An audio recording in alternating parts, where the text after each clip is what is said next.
Don and Mike Show. You can call Don and Mike anytime from anywhere in America. 877-365-3636. They're ready to believe you. We are. And, they are. Yeah. And now I hate that. You know, Mike, I don't know. It's a support rally. It's a protest. I'm not sure. True story. He was a neo-Nazi with one true enemy. Himself. A man of faith, a man of hate, and a soul torn apart. Viewer discretion advised. What they lack in joy, they make up for in organization. Oh, to hell with them. I wish they were dead, Rob. Good afternoon, Mr. and Mrs. Moscow, and all the ships at sea. They love to go camping. Don Geronimo. Hold on. I missed it. What do we love? You love to go dancing. Dancing, of course. Yes, Don Geronimo and Mike O'Mara. Hey, it's Don and Mike Show. Thank you for listening, everybody. Don and Mike Show. I'm repeating that, Don and Mike Show. And a new episode on this Monday. 03, 08, 04. Hi, Don and Mike. Buzz Burbank here. Howdy, Buzz. And here's your phone number. From anywhere in America. 877-365-3636. From Canada, 800-636-1067. Washington, D.C. on WJFK 202-432-1067. Hope you had a good weekend. Give me a second. Loading some tapes in right now. Very good. Some last-minute loading. It's always nice to do last-minute loading. Well, It's Monday. it had to be last-minute loading in this case. I did some last-minute loading. I don't know why I said that. But I don't know what it means. You know what I know? I know that it's not offensive. Ladies and gentlemen. Don't look at me like that, Buzz. It's nothing major. All right. Nothing major. Okay, Mike. Yes, How are you today? I'm fine. What's new today? What's new? What's new? Nothing. I'm here. What's new on this Monday, March 8th? Well, you've already said rabbit, rabbit, rabbit. Yes. What else is new on this Monday, March 8th? It's Rob's birthday. You never let us down. I know. You never let us down. Yeah, I forgot. Good heavens, no. Anyway. I forgot. Okay. Oh, dear. All over America, there were brackets with people wondering, betting on the fact if you would remember. And your last drop-dead hint, I believe, happened on either Thursday or Friday's show. I know, you're right. When Rob just said his birthday was today. And I didn't go to the money machine. Oh, my. Oh, gosh. Checking his wallet. But actually, that's not true. See what he has. Because I did go to the money machine today. With these lovely $20 bills. But were those $20 bills for Rob? No. No. He's just lucky because I happen to carry around a lot of cash. Hold on, I'd lie to you if we weren't working together for 20 years, but You get some points for being honest. I could lie. That moment that you just said, but at least I didn't have to be hit over the head with it. No.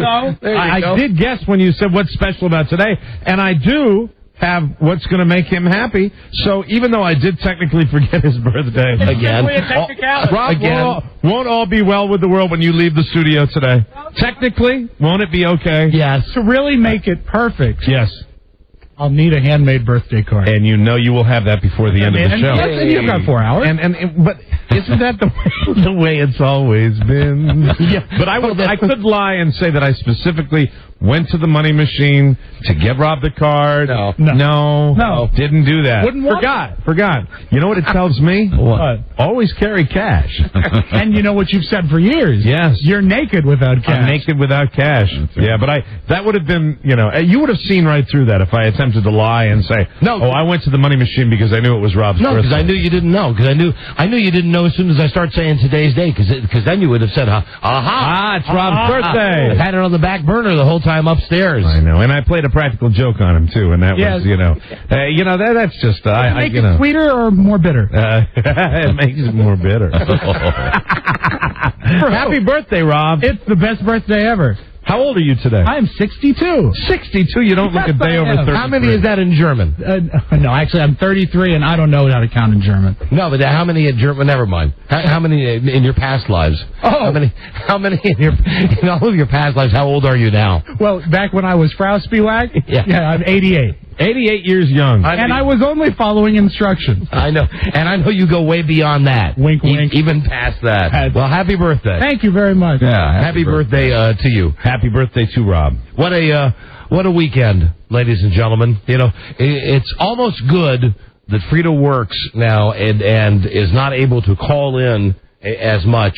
Although today is the day that I wish she would be able to. She's working, and I'll get to that in a second. I visited her at her job yesterday, and felt like an 8-year-old going on a field trip, going into Daddy's office. Don't touch that. For God's sakes. Here's how the weekend started, and this is why I was expecting some big ups from my wife, and I got medium ups. I didn't get what I was thinking. A couple of weeks ago, I said to her, and now keep in mind, I'm an artist. Look at these hands. I know, they're dumb hands. These hands could belong to Sarah Jessica Parker. Those hands that look like, seriously, you left work on Friday, came to work on Monday, and the entire time they've been soaking in a fancy dishwashing liquid. I have girl hands. Who does your nails? I have girl hands. Well, my mouth. I chew them. I chew them, and then the glaze is some sort of saliva mix that comes up. But here's the point. These hands have not done a day of true manual labor. I mean, even when I was a kid, the closest would be working at Burger Chef. That's it. Beyond that, while I have worked, all of my work has either been in radio, Burger Chef, where you had quite the reputation as a troublemaker, or at the Magic Shop when I was a kid. But other than that, it's just been its radio. So, but you learned a lot more than magic at that shop, didn't you? Well, would you stop it? Would you stop it with the Alll stuff? Al, who owned the All's Magic Shop on Pennsylvania Avenue. Little Donnie, we need some. Need some more. Yeah, right. And we need some more magic balls back here. And Harv Moore would come down. Hey, Donnie, I'm trying to try out this new trick. Get in the cabinet. What? I say no. Oh, you're hurting me. Oh, we have to hide the rabbit somewhere. You just wait. You're going to be a big part of this show. Hey, little Donnie G, how about trying out some of your magic tricks up with me? Harv Moore, the morning mayor. And me, Al. Yes, from Al's Magic Shop. Pedal your Stingray bicycle all the way down to Al's Magic Shop. Hey, that's a banana seat, isn't it? Yeah, is that an orange crate? Fantastic. Step on inside. Are you thirsty, young man? You're interested in both radio and magic. Harv Moore called me, the morning mayor. I'm Al at Al's Magic Shop. Said, this little boy needs a job at a magic shop. Now, we have one rule. Either magic or radio. Shirts off. Shirts off right now. Just wear a tuxedo jacket. Well, the deal is this, that I say to my wife, because I'm not a Bob Vila guy, but she's just, all the time about, this room that has to be painted. So, here's a tape of her. This constant... Giving you your instructions? No, the droning just about the job that she knows, not even to ask me about. This room, I've got to get this room painted, I'm going to do that. So, I said to her a couple of weeks ago, I could paint this room. And as it turns out, Saturday morning, she said to me, here's great news. She says, I have to go to work, and you're going to be at home all day, so I bought the paint, and go ahead, paint this room. And my first reaction was, when I walked into this room, it's not a room that has 4 walls. I counted the walls because there's a hallway and there's a it has 9 walls. And some of the walls have wood that has ridges and there's wood behind the wood. Very elaborate. Yeah, so it's not like just slapping like a Trading Places thing. So my initial reaction when I actually bothered to look at the room, which, I admit is in the house that I've lived in for 13 years, but never really looked at it, I said, Jesus. Wow, there's a lot of work here.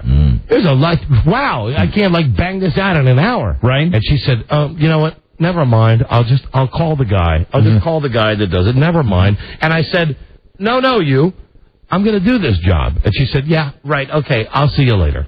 So let's cut through about 6 hours of, for me, the hardest work that I've ever done. Tedious manual labor? In my life. Do a lot of prep work for that, or did you just crawl up on the ladder and start painting? No, I did the whole thing where you lay down the tape on the bottom and on the top, and you got to make sure on the edges, and you give it the one coat, and then you go over again to a second coat. You did a second coat. And then you touch it up, and then, once it did one wall, I did another wall, then another wall, then you got the tricky stuff back there.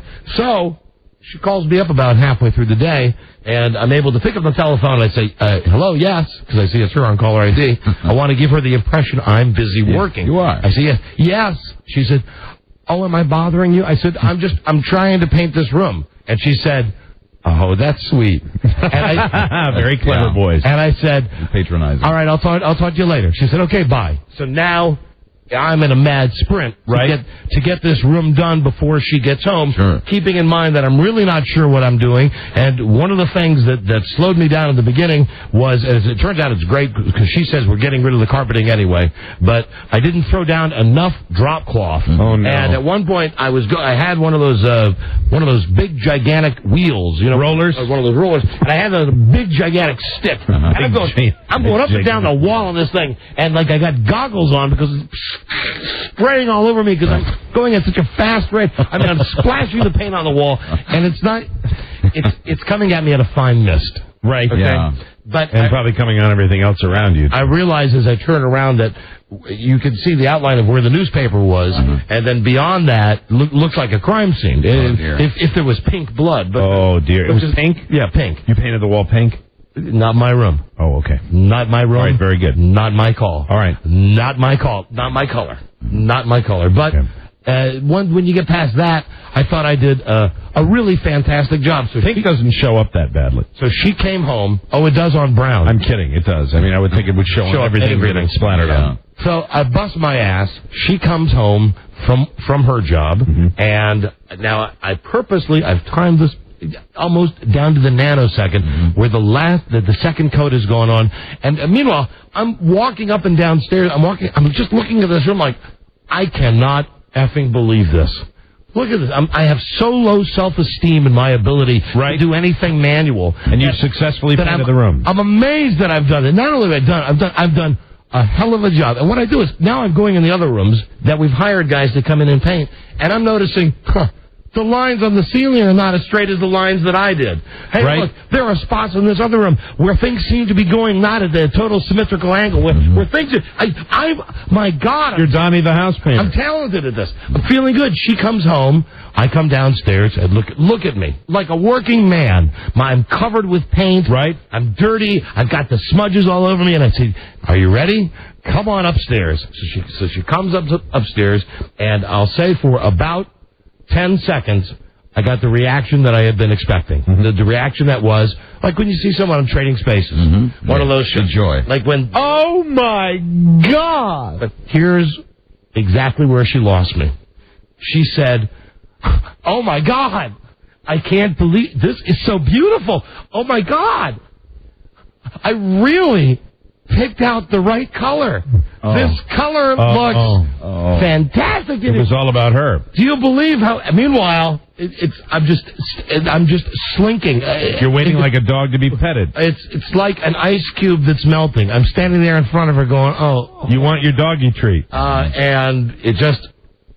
I guess I had it too built up in my mind that she was going to praise you. That she was, and in her own way, she did. It was just limited praising, and then it actually even started to backfire on me. I think it was yesterday morning when I mentioned, I guess on more than one occasion over the weekend, I had said, I guess you can't say I don't do anything around here anymore. You were proud. Yeah, and she said, yeah, nice job. And then I would say a while later, well, I don't think I'm going to be doing anything today because, well, after all, I did paint that entire room yesterday and did a pretty dandy job of it. Well, okay, yes, you did. Okay. Thank you. Let me say again, thank you. Very clever boys. But it's just it wasn't enough. They do that, and I don't know why. But now I know I can do it. They buzz like women. Women, why? Yes. So not the praise we're hoping for. Right. Anyway, there I am doing the work. But as it turns out, to be Freda's husband, that's not where it ends, because it's not enough. Well, did you get any response at all? On your job? Don't get me wrong. She did say, "Oh, thank you. You did a nice job." Sure. I'm so But it was happy. more like I picked out the perfect color. Well, the exact quote when she walked in the room was, "Oh my God, this is beautiful. This is fantastic. This is great. Oh, I am so glad that I picked this pink. There you go. This looks great." And right there, that's where I went, okay, all right. So, anyway, but it's not like she didn't say, you know what, here's what I was expecting. I was expecting, because I had done this, that somehow on Saturday night, my wife would appear in front of me, semi-nude, wearing like an I Dream of Jeannie outfit and saying, because you did this fabulous thing for me. You come right over here, Buster. Man. Yeah, here you go. But didn't happen. Sunday, and here's another thing I've been hearing for a couple of weeks, and not that she's wrong about this, but I've been hearing, when are you going to get a haircut? You really need a haircut. I said, I'm going to get a haircut. I'm going to get a haircut. When are you going to get a haircut? I'm going to get a haircut. I get a haircut. Yesterday morning, as she's getting ready to leave for work Sunday, she said, wouldn't it be a good idea? Why don't you come down to where I work? Right. You've never come down to the place that I work at. Why don't you just take is this Sunday? Sunday. Why don't you take your Sunday and have a nice emasculating experience? So I said, sure, I would love to. And I will see you there, and we'll come to the place where I'll come to the place where you work. And this is my little boy, husband. Hold on, Mike, you're reading my mind. I feel it already. You're reading my mind, because I really, just on the whole situation. Here's the thing, my mistake in this was, I went and got a haircut before I went down there. Because, again, what am I trying to do? I'm trying to please my master. Sure. Were you wearing, like, a T-shirt with horizontal stripes, too? No, I was dressed... sneakers? Although, I'll tell you this, because I'm going to where she works, I changed my clothes. Right. It's like when I went to get my haircut, I just had, like, a Packers sweatshirt on. Right. When I go to see her, I put on, the nice pants and hard shoes. Yeah, you want to be the man. And like, you're funny. A sweater, so I look like I'm a businessman, or whatever it is she wants me to be. Right. So, and you also want her coworkers to know you're the guy. Yeah. This is your woman who's working for fun. As far as now she's having her career, right? And I'm all for that, right? Sure. But there's you want to be the man. But listen, no, that's not where I'm coming from on this. I'm not coming to. I'd be career. You guys stop it with the talking like Dr. Evil with the parentheses, the quote, career job. I'm cool with that. I swear I'm cool. And I don't have a problem with that. I like going and meeting the people who have to deal with her. That's fine, because I want to meet people who deal with her and see if they have the same experiences as I do. Sure. So I'm going into this feeling pretty good and thinking, now I stopped and got my hair cut. I'm wearing nice clothes. I painted the thing. I'm coming all the way downtown. Right. NASCAR was on yesterday. Yeah. Hello, I don't know if anybody notices, but the race was in Las Vegas, which means out here on the East, it doesn't start till 2:30, baby. Late race. And my wife... Nobody on the East Coast likes a late race. My wife, she says you got to be downtown like at 4:15. So I'm there to watch the first lap and the first wreck, and then I'm gone. So I get down there, I walk into the place that she works, and I find where she is, and she says, "Oh, hi." And there are, let me see, I think 3 women and a couple of men, right, that work in this place. And she says, "Oh, come here. And I come over and I go, "Hi, honey." And she goes, "Hi." And now the people are there, and she's introducing me to people that she works with. This is my husband. I say, "Hi, nice to meet you." And she looks at me, she says, "Oh," and she touches my head, and she goes, "You got a haircut." I said, "Oh, no." I said, "Yeah, I'm a big boy. I do that." And then she said, "Oh, did you go to the hair cuttery?" Oh, man. And, as it turns out, I did go to the hair cuttery. And I'm not ashamed to say that I went to the hair cuttery. You just needed a quickie haircut? Yeah, but the thing is, and really, ladies and gentlemen, right there is the savings. This could be the same haircut that the fine salon, that the swishy guy would give. Right. Swishy guy. But it's a haircut. All I wanted was to look presentable, to go down there and pass this litmus test that I have with these people. And right away I put her in the position where she said, oh, you got, like you'd say to a 5-year-old. A little boy. Like you'd say to a little 5-year-old in his Buster Brown outfit and little buckle shoes. you got a haircut. Were her coworkers surrounding her? There was 3 of them, and yes, they were all standing there, all little girls. And she said, did you go to haircuttery? And this is where I make the fatal mistake. I said, no, I didn't. And she said, where'd you go? And she's saying this in front of other people. I know. This is not their business. Right. So I say... She did that to you in front of the other waitresses? Yeah, greeters, Mike. I'm sorry, the greeters at Walmart. Right. So I say, no, I didn't go to haircuttery because I'm reading this as a sign that I'm somehow... Forrest Gump-like because I went to haircuttery to get a haircut. I said, no, I went to that other place. And she said, oh, that other place isn't open on Sundays. I said, no, I went to another place like that place. You don't know where it is, but I went to another place. And she said, okay, and then she walked me around and had me say hello to people. And then I said, what are you doing? What are you doing with me? And she said, I'm showing you off. And I said, I don't want to be shown off. I just want to just chill out. Was that the first time you were there? Yeah, first time I've been to her job. Did you approve of it? Oh yeah, and I didn't have to go. I knew it's a great job with great people. Right. I was thinking that the first time I would meet them would probably be in December, right, which would be the Christmas party. Right. I didn't think it would be in March, but I met them and it was nice enough. And then she said to me, "Okay, now you have a couple of choices. You can either, again, talking to me like fine. You can either go out on the street and walk around and wait for me to finish up, or you can just look around in here." And I said, "Well, I think I'll just look around in here, if you don't mind." Mm-hmm. And I went to a little corner of this establishment. Turn with your face facing the wall. And just sat and waited until I realized that I was sitting right in front of a security camera, and there was probably some security guard at some bank looking at me, and then I started thinking, Have I done anything like pick my nose or anything like that? So I get up. We've enjoyed security cameras over the years, and I don't think I have, but I pick myself up and I go over and I find her, and meanwhile the other people that work in this place, they're still trying to make conversation with me because I guess this is what regular people do. Right. But maybe people got to understand this. I'm not equipped for this. So you were feeling a little uncomfortable. I'm equipped to come in and speak to millions over the radio. Mm-hmm. When it comes to one-on-one contact with people I don't know, I go into a shell. Yeah, you're not an extrovert. I go into a shell, and you're an incredible extrovert on the radio. That is the contradiction that is you. And they are following me around, and they're being nice, but what I end up doing is hiding from all of the people that work with my wife, and I end up in the corner of this place where I'm positive no one's going to find me, and of course, one of them finds me and says, "Hey, what are you doing back here?" Starts chatting. Yeah, and that's his crime. Making that miserable small talk. That's excruciating small talk you hate. That's his crime. So we well, look at you all by yourself. We leave her work, and you like the cookie? She says, "We want to. Do you want to go to this? You want to go to this restaurant? Let's go to this restaurant and have dinner." We go to the restaurant and we have dinner. This was just kind of the way I felt all weekend. That we get to this restaurant and the guy brings us a Shirley Temple.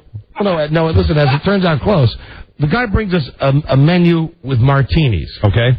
Now, I realize that they're like different flavored martinis. It's a good start, right? Yeah, but I see one of them is made with Grey Goose. Wow. And then whatever else they're throwing in, I don't know. So when the guy comes over, Freda orders her drink, and it turns out she orders the one with Grey Goose vodka. Mm-hmm. I say, I'll have the same thing. Freda says, and again, where I feel like a 5-year-old, she holds up the menu. Now, the waiter's standing there, and she says, "Honey, are you sure you want that? They put blah, blah, blah, blah, blah in that." And I said, "Yeah, I'm aware of that. I can make my own choices." And she said, "Oh, okay." And are you sure you don't want the menu with the pictures? And then the waiter, instead of looking at me, looked at her as if to see if the drink order was complete. And is it all right for him? Yes. So then the guy brings the drink over, and it's kind of fruity looking. It's like red, like a Cosmopolitan. Uh-huh. And is it red like? Kind of clear red, or is it red like foo-foo red? Oh, it's red. It's manly red. Manly red? It's manly red. Manly red, like just a tint of red. Right, so I don't feel like a faggot drinking it, but the guy sits it down, and she says, is that what you were expecting? And I said, no, No, not at all. You don't get this about me. I said, I'm open to new things. I said, it has, as the element of the drink, Grey Goose. There you go. I said, so what can you add to Grey Goose? Unless it's something that comes out of your body, pretty much I'll drink anything if it has Grey Goose in it. We can order that off the menu, sir. So she was amused by that. She was amused by the fact that happened. And you have one or two? And just one. Oh. Should have had two. Should have had two, because the last thing that happened to me last night was we were at this restaurant. There was a guy that was at the table next to us. He and his girlfriend, and because Freda and I had been discussing the FCC, right, and radio stuff, I know right away that it's very close quarters. I know the dude is listening to what we're saying. You can, right. And I know, I'm not sure that the guy is a listener of our show and likes us, dislikes us, but I'm pretty sure the guy's hip to what's going on, right? And he's giving me the eye the whole time. The whole time now, this guy's looking up from this conversation with his lady to look at me. So Freda says, before we get ready to leave, she says, you get the check, I'm going to go to the ladies' room. I said, fantastic. So I'm waiting for the waiter to come by. Meanwhile, the guy at this table, and the table, Mike, is as close to me as you are to me right now. Right. It's very close quarters. The guy looks at me, so what I do is I pull out my cell phone, and because I'm never going to get caught in that situation, pretend to be on the phone and have it ring. Right. I turn it off. I turn off the phone, and I just bring it up to my ear, and I go, hello? Because right away, I know the guy's not going, again. He's not going to approach you and talk to you if you're on the phone. Right. This is right, except the problem is there's a line in the bathroom, so while I'm standing there pretending to be on the phone, Freda comes around the corner and she goes, hey, who are you talking to? And she says it like real loud. And I say, business, honey, business. And she sits down and she goes, who are you talking to? I said, nobody, look, my phone's not turned on. She said, what? I said, hey, that's a technique that's used by people all the time. I tried to tell her, I said, it's a fake-out technique. I said, I'm positive that dude was going to talk to me about the FCC, and I didn't feel like talking to some guy about it, so I just picked up the phone and pretended to have a conversation. Right. She said, don't you think that's odd, that because you don't want to talk to people, that you have you pretend to talk to us? I said, no. That's done by celebrities all over the world. Not at all. And I'm not a celebrity. I'm just a schmuck. But he probably recognized your voice, and he wanted to give you his 2 cents. I think he did. So then she shook her head, and she just said, oh, what a weekend. She said, everything's fine. He's probably listening today, probably the guy that was in the restaurant. Hey, bug eyes, don't stare. Do me a favor. Take a picture. Be discreet if you're going to, overhear stuff that's happening at other tables. So this whole weekend that I thought would do nothing but build me bonus points ended up, I'm not sure if I'm on the plus or the minus side. It would sound to me like you're on the plus side. I would think I gotta be. You went down to her place of employment? I would think I gotta be, except I lost a huge bet to her last night. A bet? A bet. I do this in less than a minute. We got a break. We're coming. We're in the Georgetown part of Washington, D.C. And she says, before we watch The Sopranos tonight, we'll talk about that. Pretty good Sopranos, huh? Outstanding. So she says, before we watch The Sopranos, I want to get some popcorn. I said, we're going to that yuppie place. They'll have it in there. I'll name the place. It's a place called Dean and DeLuca. Oh, yeah. I mean, seriously, you want to buy a bottle of Sprite in there, it's $3. You know that everything that they sell in there is incredibly marked up. But it's really good Sprite. And here's the thing. This is a store where if you want to go in and buy a ham sandwich, you can't buy a ham sandwich. Right. But if you want imported Belgium cookies with Swiss cheese on top of them. Especially gourmet foods. And Guatemala, they have it. You mean guacamole? Or Guatemala, whatever. I mean, whatever combination. This is one of those places. We have lovely Swiss cheese cookies with Guatemala. It's not just a grocery store. It's one of these places, where the young urbanites go, oh, isn't this wonderful? And now, what young urbanite doesn't like popcorn? So I said to her, listen, I'll go in and get the popcorn right here at this store that is, You got any Jiffy Pop? Well, she said, they don't have it in there. I said, oh, sure they do. She said, I've been in there. They don't have popcorn. I said, wait a minute. They sell every yuppie piece of crap food in the world, and they're wrapped up in their shiny wrappers. Don't they have specialty popcorns? That's what I was saying. Yeah. And I finally ended up saying to her, I said, okay, that argument we had about money and that money you put in my account to go to Las Vegas? I said, I bet you, let's see if you got any balls. Says my wife. Let's see if you got any, don't delete that out. Let's see if you got any stones. I bet you that money, we're going to go in there, and they have the popcorn. Right. She said, that's fine. You're on. Go ahead. All right. I go into the store. Would you like some of our organic Haitian kernels? I go into the store. I give it the once-over. It's delicious. I go to the guy behind the counter. Say, hey, my man, popcorn. Garçon. He says, popcorn we do not have. Oh, no. And at this point, That's a crime. Freda's out of her mind happy. I bet they had chips. She's, oh yeah, of course they did not, but not popcorn. She's out of her mind happy, and I can't even find like one of these incredibly overpriced gift baskets that even has a small package of... That would have covered it for you. Well, no, as it turns out, it wouldn't have, because what she wanted was the kernels that she could pop. Oh, the kind you could pop. But even that, I said, I'm they sure... They didn't even have like poppycock or anything like that? No, they didn't have anything like that. Huh. So, then as we're leaving this store, she says, well, have a good time in Vegas. Yeah. Well, and when you're in your hotel room, you could fire off a letter to Mr. Dean and Mr. DeLuca. The double Ds. I said, well, hey, listen, no. I want to have my money for Las Vegas. And then the whole weekend right there was crystallized that I am the 10-year-old boy. Do you have any glistening Swiss maize mix? That the weekend ends with me standing on the street, waiting for my car at the parking lot, saying to my wife, please don't take that money. I didn't really mean that bet. No. Please don't do that. Please don't do that. Oh, man. But I'd say it was a good weekend. Enjoy some of our Iowa brie-flavored popping corn. Overall, it was a good weekend. And peppered in there, I didn't have time to get to my brother calling with his last-minute wedding jitters. Oh, really? Getting cold feet? Uh-huh. Well, that's good judgment on his part. And he's got that. Yeah, it's always been my experience. If you have that, run with it. Listen to it. That'd be my advice to everybody. Here's a question, and I said this to him, and I'll say this now on the radio to everybody. Do you think a man really is serious about getting married, or has given it serious thought, or no, not even that? Do you think it's maybe a sign when in an email about getting married, if he's going to get married at a chapel, and every time he writes the word chapel, he misspells it? Do you think that that's a sign? Is it a sign of stupidity, or is it simply a sign that that's a subconscious sign? It's a sign, I hate to tell you this, and I like your brother, but it is a sign of stupidity. Stupidity? Ignorance. Yeah, of the word. Yeah. Well, thank you both for helping me. Yeah. Helping me clear that. CHAPUL. CHAPLE. Ever with two P's? And sometimes with two E's. CHAPPLE. PPLE, yeah. The Chappelle. Yeah. Like the funny comic. Yeah, that's right. Dave Chappelle. The Chappelle Show. The Chapel Show. We got a break. We'll be right back, everybody. This is the Don and Mike Show.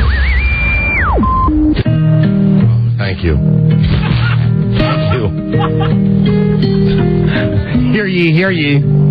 Switch to Singular Wireless. Sometimes an ad really speaks to you. I hope this one does to you. You get a wireless company that offers you and your family the best plans possible. Can I tell you why I love rollover? Why do you love it, Mike? I love rollover. The rollover plan is great because it allows you to roll over your unused minutes month to month for up to 1 year. Have I told you you're my favorite? Thanks, Reber. I get it. Roll over. Very clever. Remember, that's singular with a C. Singular. Check it out online at singular.com. And when you add great features to your account that total $4.99 or higher...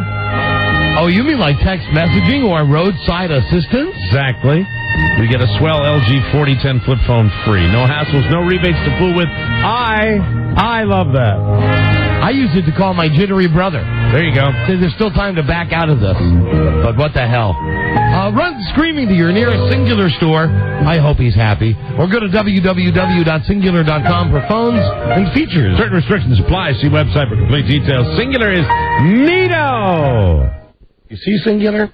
There's extra time. I wish we could goof around with you guys, but you don't have a sense of humor. The Don and Mike Show. Sorry. WKFK. This is the Don and Mike Show. Don and Mike, this is a pleasure to be in the company of Emmy Award-winning Edie Falco. May I call you... Let me stop this day by saying our man Rob has had a couple of drinks. Oh. when he's doing this interview with Ian Falco. He's a little loaded. Had gone beyond beer to this point and was on to the cordials. Ah, very good. Carm, Please do. and Carm would like to say hi to Don and Mike at Washington, D.C. Hey, Don. Hey, Mike, down in Washington, D.C. How are you? We're in the cold Big Apple. What can we expect this year on The Sopranos? More of The Sopranos. At least 13 more, right? At least about 13 more. That's all I can give you. Well, we really hope the marriage works out with you and Tony. I mean, he's a handful. You gotta love it. No one ever looks quite so good dealing with someone who's about to have a mental breakdown as you. You're very pretty, and you're very put upon, and I think America loves you. Oh, I couldn't be happier about it. Thanks. Yeah, right. Get away from me. They will do you well. Don and Mike. Right. So pretty, so put upon. Edie Falco. Yeah. Well, everybody watched it last night, and well, I've seen it.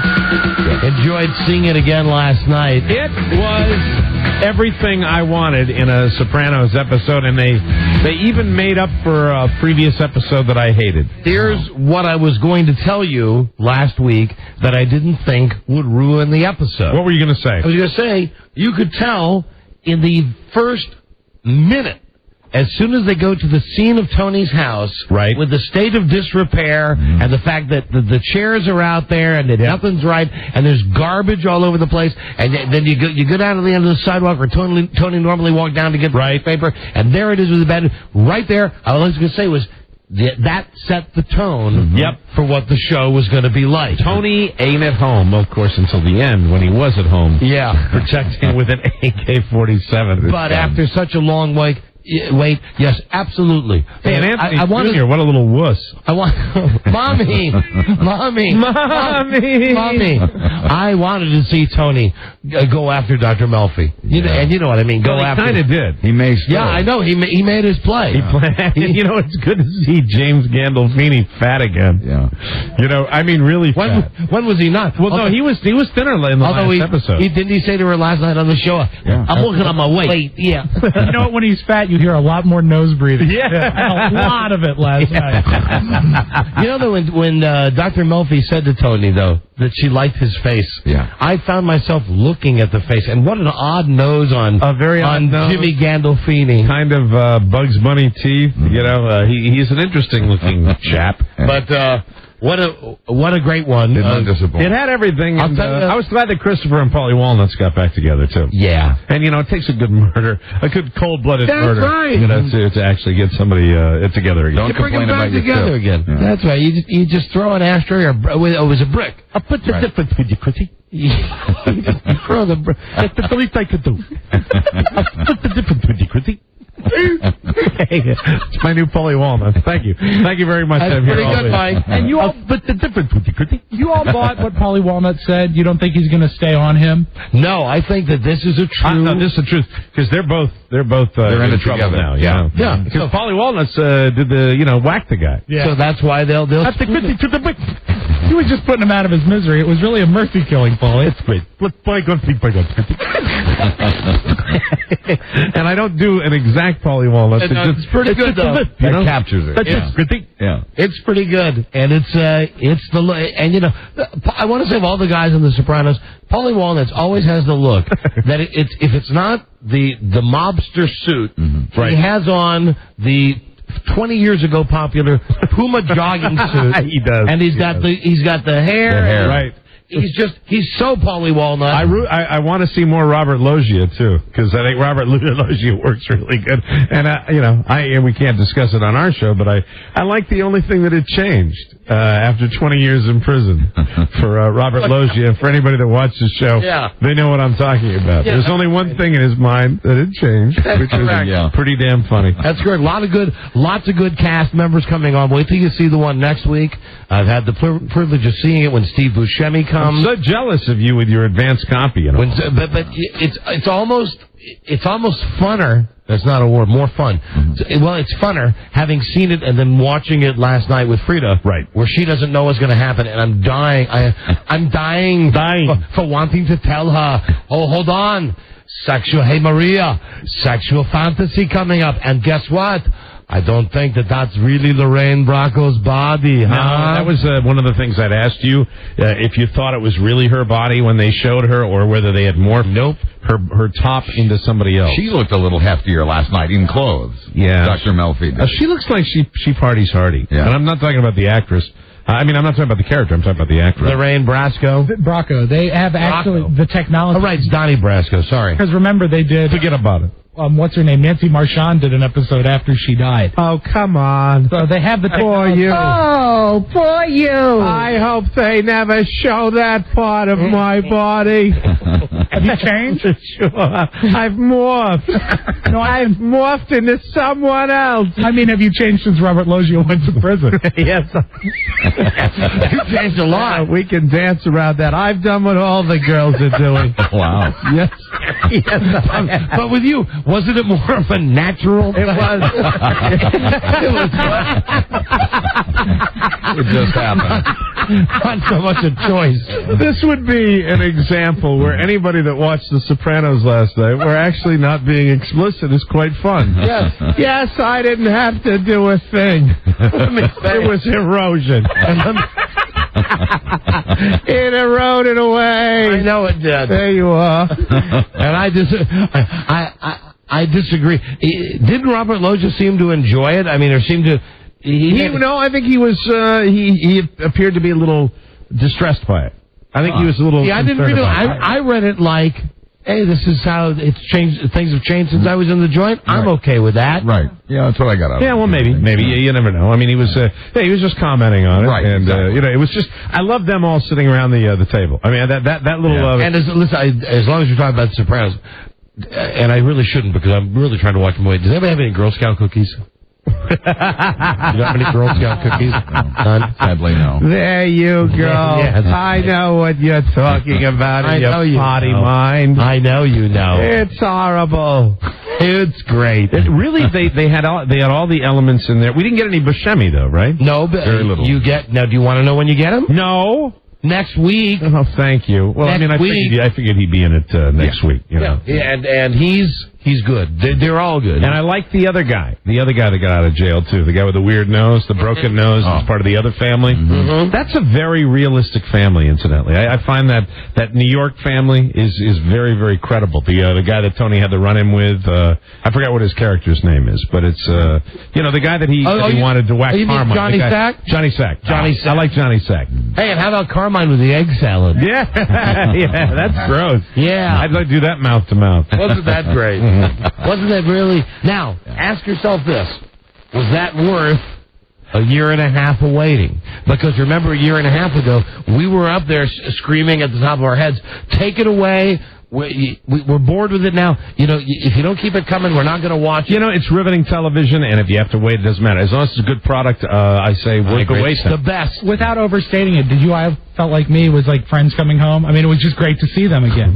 I did. I thought it was great. It was that much fun for me. Okay. No? Too much? There you go. Okay, thank you. Step away from the microphone, please. Friends. You'll never separate me from my friends. Rob's having a birthday. So Step away from the microphone, please. My friends are Bye-bye. His birthday. Bye-bye. I know it's his birthday. What do you think? You think this was the wedding show?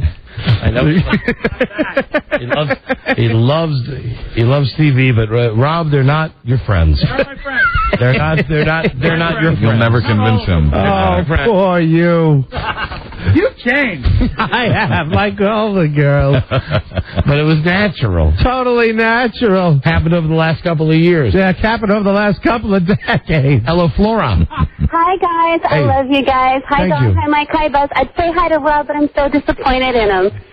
Why are you? Rob's having a tough day for his birthday. What's why going are on you here? disappointed in Rob? I heard the wedding show this weekend. So, I'm sorry. Sorry, Rob. But Listen, just want- this is too inside. I got to tell everybody. Rob does an infomercial on the weekend here It's bad. for a show called, what is it, Rob? It's the wedding show. The Wedding Show. Maybe we can get it by asking the caller what specifically she's disappointed in. What are you disappointed in, caller? Oh, God. He sounded more girly than my girliest girlfriend. Oh, really? Fine show. Yeah, it was so bad. I thought... That was your only complaint? No. Actually, I wanted to tell you guys how much I miss Big Pussy. but I don't know if you can put that on the air. Oh, no, you the guy on The Sopranos? Sure. Oh, yeah, I love him. Love big, beefy Italian guys. He was there at the party. They had a clip of him on the HBO party, but he's. I don't know if they're going to do any flashbacks with him. You know who else, Miss Big Pussy, is that guy that was in jail all those years? Yes, absolutely. Robert. I think they worked closely together. Yeah, they were close friends. Sure, they did. Hello there. Don and Mike show. Hey, guys, how you doing? Oh, John. Hello, John. Hey, what's up? Hey. Listen, first of all, you almost made me drive off the road with that erosion comment before. Okay? Yeah. Man, oh my God. But I have two other things. First thing is, the way you were talking about that before was so incredibly funny that I think that if you spoke about it the way you're used to speaking, I don't think it would have been as funny. On that particular, I'm going to give you a free pass on that because I think on that particular subject, it actually was more fun doing it that way. But it was only more fun because we all watched The Sopranos. Yeah, right. You had to be one of the people that watched it. And remember this, and I'm fine with this, that not everybody in America watches The Sopranos. Yeah, they don't know what we're talking about. A lot of people don't even get HBO. Right. God, I'd hate to be one of those people. Imagine that if I lived in a world where it was basic cable. Wow. Oh, my God. What if, like, a premium channel for me was USA Network? What if that was, like, my movie channel? That'd be sad. God, I'd kill myself. Isn't the USA the #1 network in prime time, though? What if my only movie choice was TNT or USA is TBS is the I think the highest rated cable network in prime time. But you would certainly be very familiar with the movie King Ralph. That's the movie that I told the boy JW from exactly. Ron and Fez about. Yeah, because King Ralph wears all the different sports teams. Right. And you would also know all the Home Alones. Right. Listen, so there are a couple of things that I've made perfectly clear today. Although I can do it, I am definitely not a man who likes to work with my hands. And also, I could not. I'm too fragile. I could not survive in a world where I didn't have premium tier on my satellite or cable provider. I couldn't. No. I just couldn't. I would shut down. I'd shut down. I want them all. I want. You don't think that I appreciate all those 300 channels? Do you know what I watched on 276 on Friday night? 276. National Geographic. That can be a good channel. Critter Cam. Here's what they did. I asked you not. They took a bunch of sharks, baby sharks. Yeah. And they put cameras on them. They strap cameras on their back. Very cool. And then you see them for an hour just floating around. Doing their thing? Yeah, and talking to other animals. Did you see anything interesting? And they were really talking, like Finding Nemo. They're like, hey, what's happening, dude? Man, I'm starving. I'd love to. How come you got a camera on your back? Well, they put it on. Where's the guy that put the camera on? No, there's no conversation. But apparently they do this all the time. You see what they see. See, now, where would I be without that? I don't know. Yeah, my Friday nights. Listen, I just want to say something. For me, a Saturday night, hack does not make. Right. I'm sorry. No. I got to have more than my standard network. We all do. Hack got still on the air? Saturday nights on CBS. Mark. Yeah. Oh, my God. Strong performer. Yeah, all right. Hello. Les Moonves, proud of that show. Sure. Hello. Hey, this is John. Hi, John. Hey, what you guys think of Adriana last night? Oh, I thought she looked phenomenal. I mean, especially when she's sitting there doing the ironing. Oh, and she's wearing that, light blue two-piece outfit. Dream of Genie outfit. Oh, yeah. she looked phenomenal. It was great. Yeah, that's good. I mean, that was the best part of the women folk. And there's going to be some good Adriana coming up soon because she's going to have to roll over on him pretty quick here. Oh, you're ruining that. Mike, that was alluded to last night. Did you see the scenes that say coming up on the next episode? No, I bailed right after the show was over. There is a scene where Adriana says, I don't want to talk. I don't want to do this. Did you pick her for the most likely to get whacked? Mm-hmm. Yeah, I think you're right about that. And that was without having seen the episodes. But they better bring somebody else in to, replace the sexiness factor. Well, you still have Janice. Janice. And making a canned clam chowder. And then what, Janice is just Bobby's wife now? Yeah. Is that... I guess that's the did they get married? Yeah. Did they get married? I believe so. Hello, last call. Those will be some beautiful children. We have to break for a newsmaker. Hello, Don and Mike. Hey, guys, how you doing? Hey, we're doing great. The first scene, when they were talking about the Russian that got away, remember Chris and right. Ollie? I thought when that show originally aired that guy was going to come back and somehow be involved with the end of Tony. And I just thought it was very interesting that they brought it up last night because I really think that's the way The Sopranos are going to end. The Russians are going to get them because of what happened.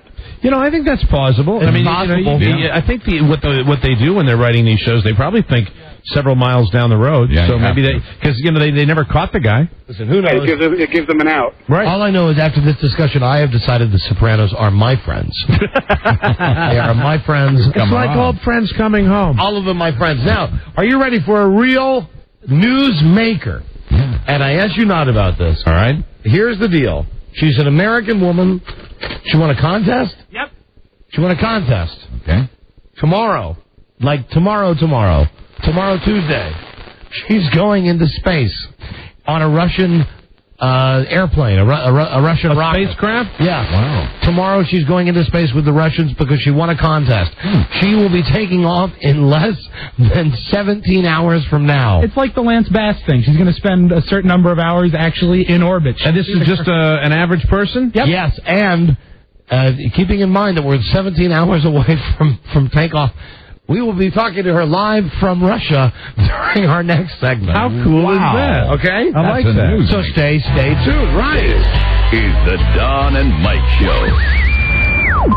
Target is to the north, centered above what remains of downtown Los Angeles. Our Black Knight squadron will be scared, man. attack. Nope. Fighters from 29 Palms. You? Satellite recon is reliable. Those hits on our target positions will be confirmed from the ground. Hey, pay attention. Something you want to add to this briefing, Captain Hiller? No, sir. Just a little anxious to get up there and whoop E.T.'s ass, that's all. The Don and Mike Show. You can call Don and Mike anytime from anywhere in America. 877-365-3636. They're ready to believe. Uh-oh. Sounds like somebody's got a case of the Mondays. Two willful boys, Don and Mike. Right. Joining us now live is Kara Sutton. And she's going into space tomorrow. Wow. She's in Russia right now. Kara? Yes, I'm here. Hi, honey. Thank you for joining us. It's like crazy late night in Russia, right? It's just after midnight here. I would imagine you're not sleeping much anyway, right? Well, we got in this morning, so I am a little jet lagged, but So it's okay. You're in Russia now. How many hours until your rocket takes off? I think around noon tomorrow. So, Noon tomorrow. 12 hours. And you're just doing one shot up there and a little orbit and then coming right back down, right? That's my understanding. That's your understanding. Wow. They haven't given you any Hey, I'm not details. flying the thing. I'm going where he takes me. Did you have to go to? I remember when my son was younger. Remember that time You went to space camp? He and I went to space camp. Right. Did you have to go to any kind of like training camp or space camp, or are the Russians, just because you're a contest winner, just putting you in the suit and sending you up there? Well, Mom measured me for the suit, and tomorrow I have my ejector seat training. Okay. So I think that's about it. You're kidding me. Wait, you're going to have your ejector seat training a few minutes before you take off?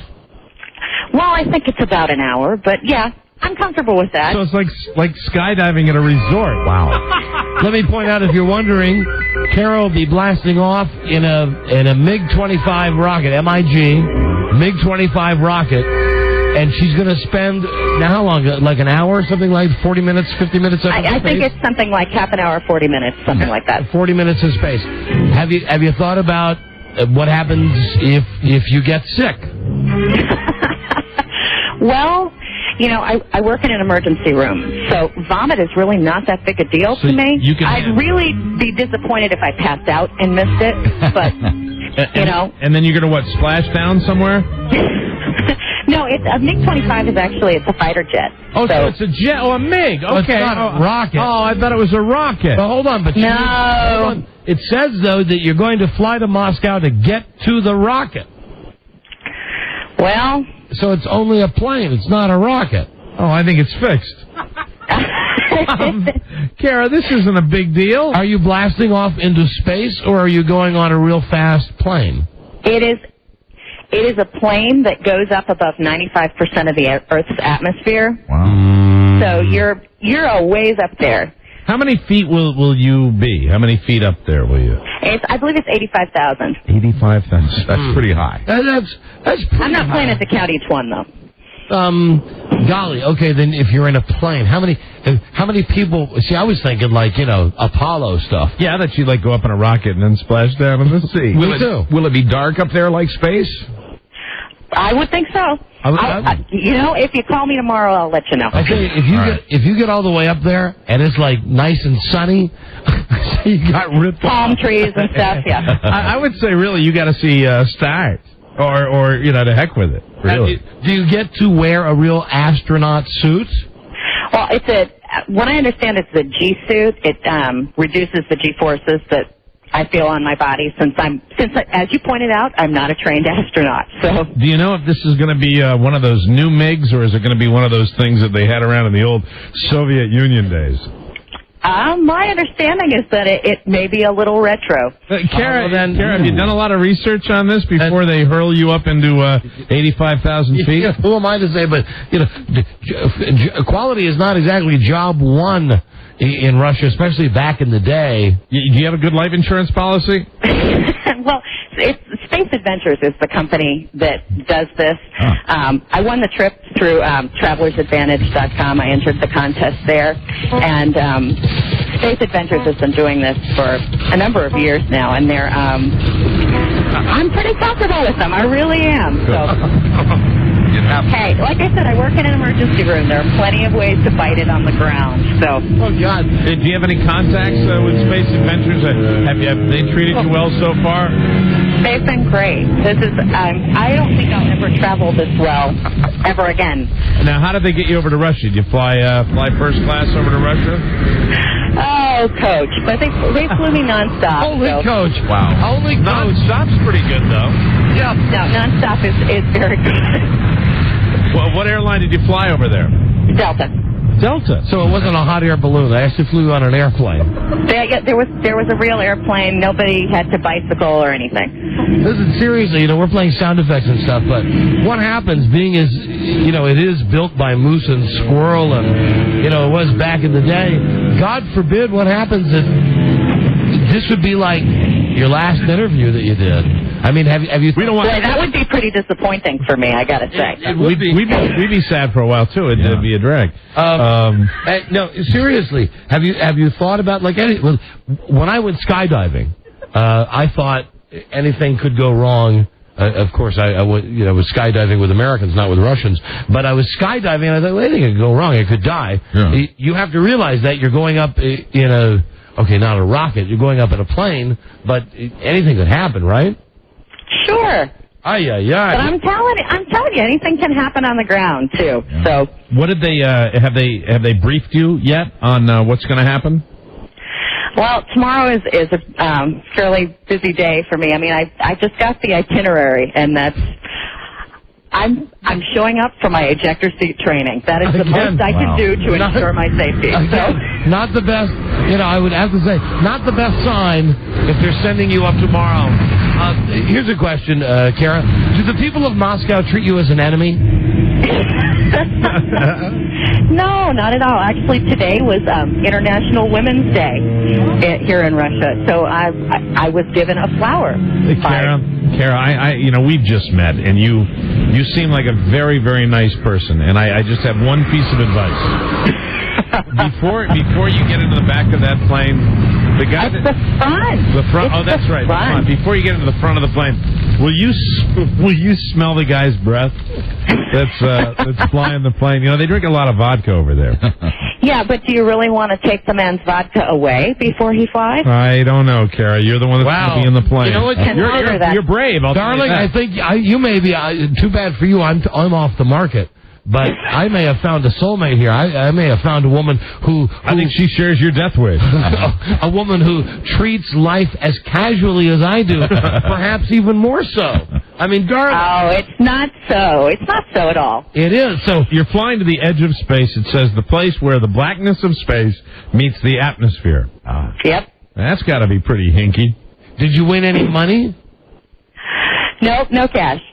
No cash. Just, just an experience that I never expected my life to contain. Will they have a videotape camera inside the plane? Yes, that's my understanding as well. So. That's your understanding. Do you feel the Sopranos are your friends? I'm sorry? Oh, that's an inside joke. Don't worry. Do you know that because you're in Russia, going to go up into space, you missed the Sopranos last night? Well, honestly, I don't have HBO, so. Oh, you don't have HBO. Wow. They don't even have you in a hotel with HBO? Ouch. I just got here this morning, so. How's the hotel? We're at the Marriott Grand. It's Nice. it's pretty plush. Well, that's great. It's completely Americanized over there now, isn't it? So tomorrow when you go up into space, you will, or now I want to say this correctly. When you go to the edge, when you go to the edge of space, I'm just going to go to the edge and peek over. So you're just going to be rimming.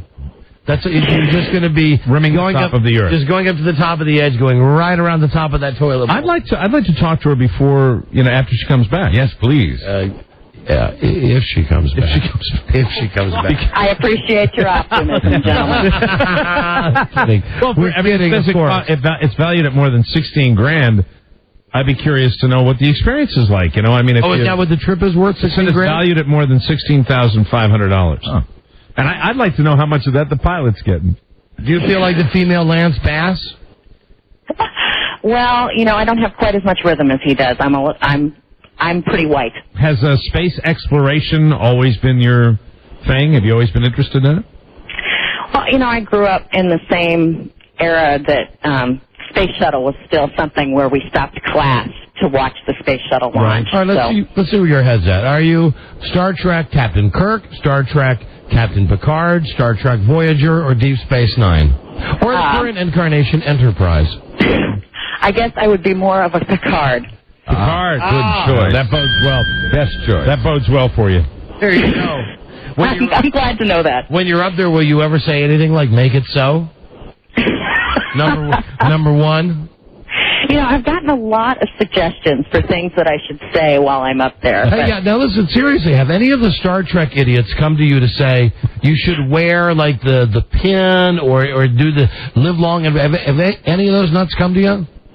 No, I think I've managed to maintain relatively anonymous up until this very moment.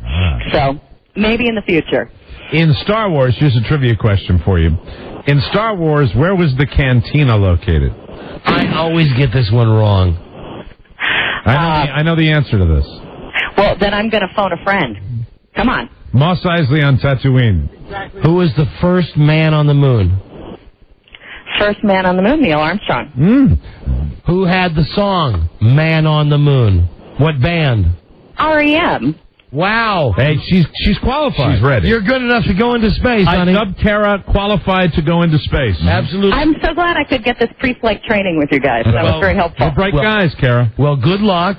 If anything happens, let's let it be known that the last live interview that Kara Sutton gave was on this day on the Don and Mike Show. And we say Godspeed to you, Tara. Kara, get the name right. Kara? That might be your last interview. Kara, we say Godspeed. Thank you so much, guys. Will you be knocking one back or taking any kind of narcotic before you go into space? No, I think I really want to be fully present for that. Have you seen the movie The Right Stuff? Not recently. Do you recall the scene when he says Gordo? Yeah. Gordo. What happens if you get up there and you have to go? That commercial. Now remember, I'm an emergency medical professional. We have bladders like camels. Yeah, if she's works in an emergency room, then she's ready. But she can handle anything. Yeah, but listen. You could have a guy whose brains are smashed 8,000 different ways coming. You go, oh, this is awful. But then hold on a second. Your whole stomach goes all the way down to your feet, and you're going up in space. I want to talk to her after she does this. I think she's going to handle it. She strikes me as a very brave lady. Mm-hmm. All right. Well, I appreciate that. Is she still on the phone? Yes. I'm here. Perhaps I should mute the microphones for my next statement. Oh, no. If anybody would like to bet on the odds that she makes it. Well, we could do that after she gets off the line. That wouldn't traumatize her too much. Can I ask you a question, Kara? Nothing stopped you so far. Who is the celebrity you most resemble? There you go. The celebrity I most resemble. Yes, please don't answer a question with a question. Oh, good Even Lord. though you're unfortunately, I've been told that I look like Ricky Lake. Ricky Lake? Is that now before or after Ricky Lake? Slightly slimmer. Slightly slimmer. All right. Well, she's pretty attractive. Definitely post hairspray. Yeah, all right. Oh, okay. All right. Ricky likes a cute girl. And you sound like you got a lot of guts. And good luck. I mean, we mean that. We mean that, and it's been nice knowing you. Yeah, and just, it will be kind of silly, and I'm not trying to freak you out here, Kara, but I mean, the fact is that if anything happens, technically, you won your accident. I'm kidding, of course. No, I mean, you're going to have a great time. May we call you? I'm quite sure I am. May we call you in 24 hours? In 24 hours. Yeah, just, I mean, or when this thing's, like the day after this thing's over. Love to know how it went. I'm sorry, I meant 48 hours. 48 hours. Sure, that'd be fine. And it just, nothing's going to happen, but is there a family contact? I think Rob, your guy off air, should know how to get me. Okay, very good, Kara. All right, hold on just a second. Let me see if I can I want to do something for you here. Yeah, we want to do a little something for you. You give me just a second. Because you seem very nice, Kara. We're very impressed with you. We want to wish Well, I accept cash. Hold on. Hard-working person in an ER. Yeah. Won this contest to go over to Russia and fly to the edge of space. 85,000 feet above the Earth's surface. A lot of courage, too. Yeah, I've got Rocket Man. You got a song. Donna's picking out a song for you, Kara. I see Rocket Man, but she's not a Rocket Man. She's a Rocket Girl. Jet airliner. Are you taking any mementos with you up there? No, honestly, the experience is mine, and I'm really excited. I'm not going to try to dress it up with too much extra stuff. Okay. So. All right. Do you plan on parlaying this into celebrity status? Commercial Well, I don't know. I endorsement? think my 15 minutes expired about 3 minutes ago. That would be. I'm already, I would agree. We're looking for anything here that can help. See, we're trying to find a song to set that would be appropriate for Kara. And I'm looking here and I see. Well, no, Rob, I don't want "Go All the Way." Well, she's going all the way to space. Give me a sec. For goodness sakes. We have 8,000 records here spanning the last 30 years. Where's a song about a nice... And apparently 4 CDs on the counter. a nice accidental death. Don't we have that? Don't we have, Last Kiss? Don't we have that? Kara, we're not traumatizing you, are we? All right, here you go. No, I think I'm pretty comfortable. You're pretty comfortable. You're also Kara, pretty brave. I think you're going to like... Don has found a song for you. This is rather uplifting, I think. Good. Other than, get it? Uplifting? Taking me away from my original I was right there with the uplifting. Here we go. Yeah, baby. I want to send this out. A long-distance dedication. It's Kenny Loggins. Danger Zone. Send this one out. Send this one out to the late Kara Sutton. 424. You know that one, not the right stuff. What was this movie? It's Top Gun. Top Gun. Right. So here you go. Here. Highway to the danger zone. Most Americans' introduction to the MiG. There you go. Yeah, Top Gun right there. Well, that's right. You are really a wonderful sport. Thank you for letting us play the sound effects and playing the songs. We really do hope that everything is okay. I wouldn't mind talking to her, seriously, after she comes back. That'd be great. Yeah, give us a call. Give us a call, then just let us know that you're okay. Or we can call you. Kara, it was a pleasure. Good luck. Please Absolutely. get off the telephone. Go get some sleep. You got a big day tomorrow. And remember, Thank you. Yes, I do. And remember that old thing that every day is the first day of the rest of your life. Very good, yeah. And whatever that other thing is saying, live every day because you never know. One day you might go up in a Russian rocket and then... You never know. You might be all over. Kara, don't waste it sleeping. Go out and party, have some Russian vodka.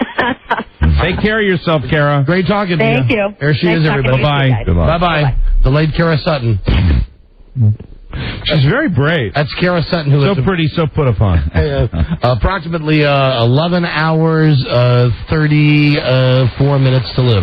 It's just my opinion, but isn't that whole country right now a little rusty? Yeah. That's fine. And you're talking about using a plane that's and first off, a plane that was probably flown regularly back in the 1980s. Retro, she and said. Mike, the thing that we got, we take it up to 85,000 feet, see how it handles things. We got this from for this interview from SpaceAdventures.com, and they write to us that she's going to be on a rocket. Yeah, they said rocket right here in the thing. Well, she's on a plane and in a MiG-25 rocket. Good luck, Kara, tomorrow. Maybe she'll give us. It'll be fine. Do you think really for the people that pay for this that they get over there and they don't know until they're walking up to the plane that it's not a rocket? And you think you're going to be getting one of those jobbers that's straight up and down, right? And that you have to take that elevator up to the top floor like an Apollo 13. This will be fine, like sailing to Haiti in an Oldsmobile. You got Haiti on the brain, don't you? I love Haiti. That's a funny place. Sure. We're big in Haiti. Oh, number one in Haiti. Westwood One has just cleared like 4 or 5 affiliates for this show in Haiti. Things are doing well with Haiti and no FCC regulations in Haiti. Good afternoon, Port-au-Prince. Hey, what is happening, looters? Right on. Remember, if you're not looting, you're not trying. We got a break. We'll be right back. This is the Don and Mike Show. Okay, folks, if you've looked high and low for cruise ship cuisine on dry land and you like dining in the round, you'll want to come down to Hank's Look Around Cafe. That's Hank's Look Around Cafe, 336 Melrose, where you and your food go on an adventure. I was thinking about investing in that. I mean, I like the idea of the rotating around and looking at the city. Of course, if you're a smoker, you'd have to smoke and then stop and then light up again when you came in your section. Well, listen, I think it's a great idea. Great idea. You're gonna hit me. You're gonna do something. No, it's a great idea. I'm telling you. Yeah. Okay. Like Smokey and the Bandit. That was a great idea. And Cannonball Run. That was a great idea. Ooh, brother. Oh, we're sorry. The Don and Mike Show. They wish that they were prettier. We do. Don and Mike. Listen, a bad event happening in one's life is no reason for sloppy board work. I can't say that in good conscience the fact that I know that Spalding Gray is dead had anything to do with the fact that I wasn't tight rejoining there. I know that you are a big fan of Spalding Gray. Well, I was just handed this bulletin literally. They found him 15 seconds before the show. Yeah. And Mike, no, I'm really not a fan of Spalding Gray. Well, I thought he was in the river. I just enjoyed announcing he was missing. He was. And now that story's done because he was in the water on the shore in Brooklyn yesterday. Spalding Gray, dead at age 100. Are they sure? Because wouldn't most decomposed bodies start to look like Spalding Gray? I would think so. The hair grows. It could be anybody. It could be. I don't know. Could look like a Girl Scout. Who knows? Spalding Gray. Mike, I know that we don't work in video. We work in audio, and I have pictures to go along with something I want to bring to your attention. You have visual aids? I do. Yes. I'm here to announce for the first time ever, Don has visual aids. That due to back in the 80s, I had unprotected sex with my eyes. And now you have visual aids. I have visual aids. Congratulations. There is no cure. There is no cure. But there's still hope. For visual aids. I want to tell you. Okay, there is a lady in New Jersey. Mike, how much does an average liver weigh, do you think? And now about $1.50 an hour? No, a liver. Oh, that's an old joke. How much does it weigh? A liver, I would say an average one. A pound and a half. It's not bad. The average liver weighs 3 pounds. Right. The average liver. Pretty close. Mine weighs the same as a penny. There's a woman named Deborah Colombo. Just one more thing. But not that Colombo. She said that everywhere she went, people asked her if she was pregnant. Right. That's all that yogurt. Because, again, I know. She's not that Columbo from TV, and she's not the Columbo with the yogurt. Very good. She is the woman who broke the Guinness Book of World Records for having the world's largest liver. Her liver, which was removed, weighed 46 pounds. Oh, my God. Wow. Let's see. Look at that liver. McLeod. Oh, no. Oh, this was for Columbo. Okay. Right, you remember? Wasn't it McLeod, too? Yeah, well. The NBC mystery movie. Columbo, McLeod. McMillan and wife? McMillan and wife. And there was a fourth one with George Peppard, wasn't there? Banachek, yeah. Right. The NBC mystery movie. Oh. Hey, McCloud. McCloud. Oh, you know, we had Dennis Weaver on the show a couple of weeks ago. Last celebrity ever to take the sex quiz on this show. Right.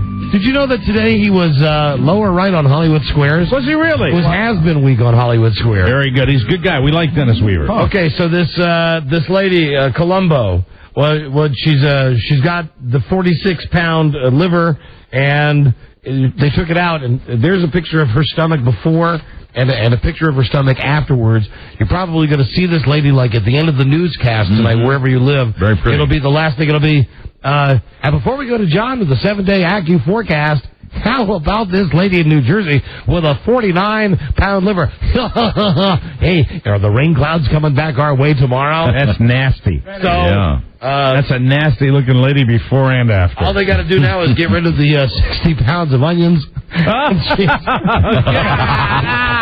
She's set. God, she is absolutely set. That's a puke factor. Thanks.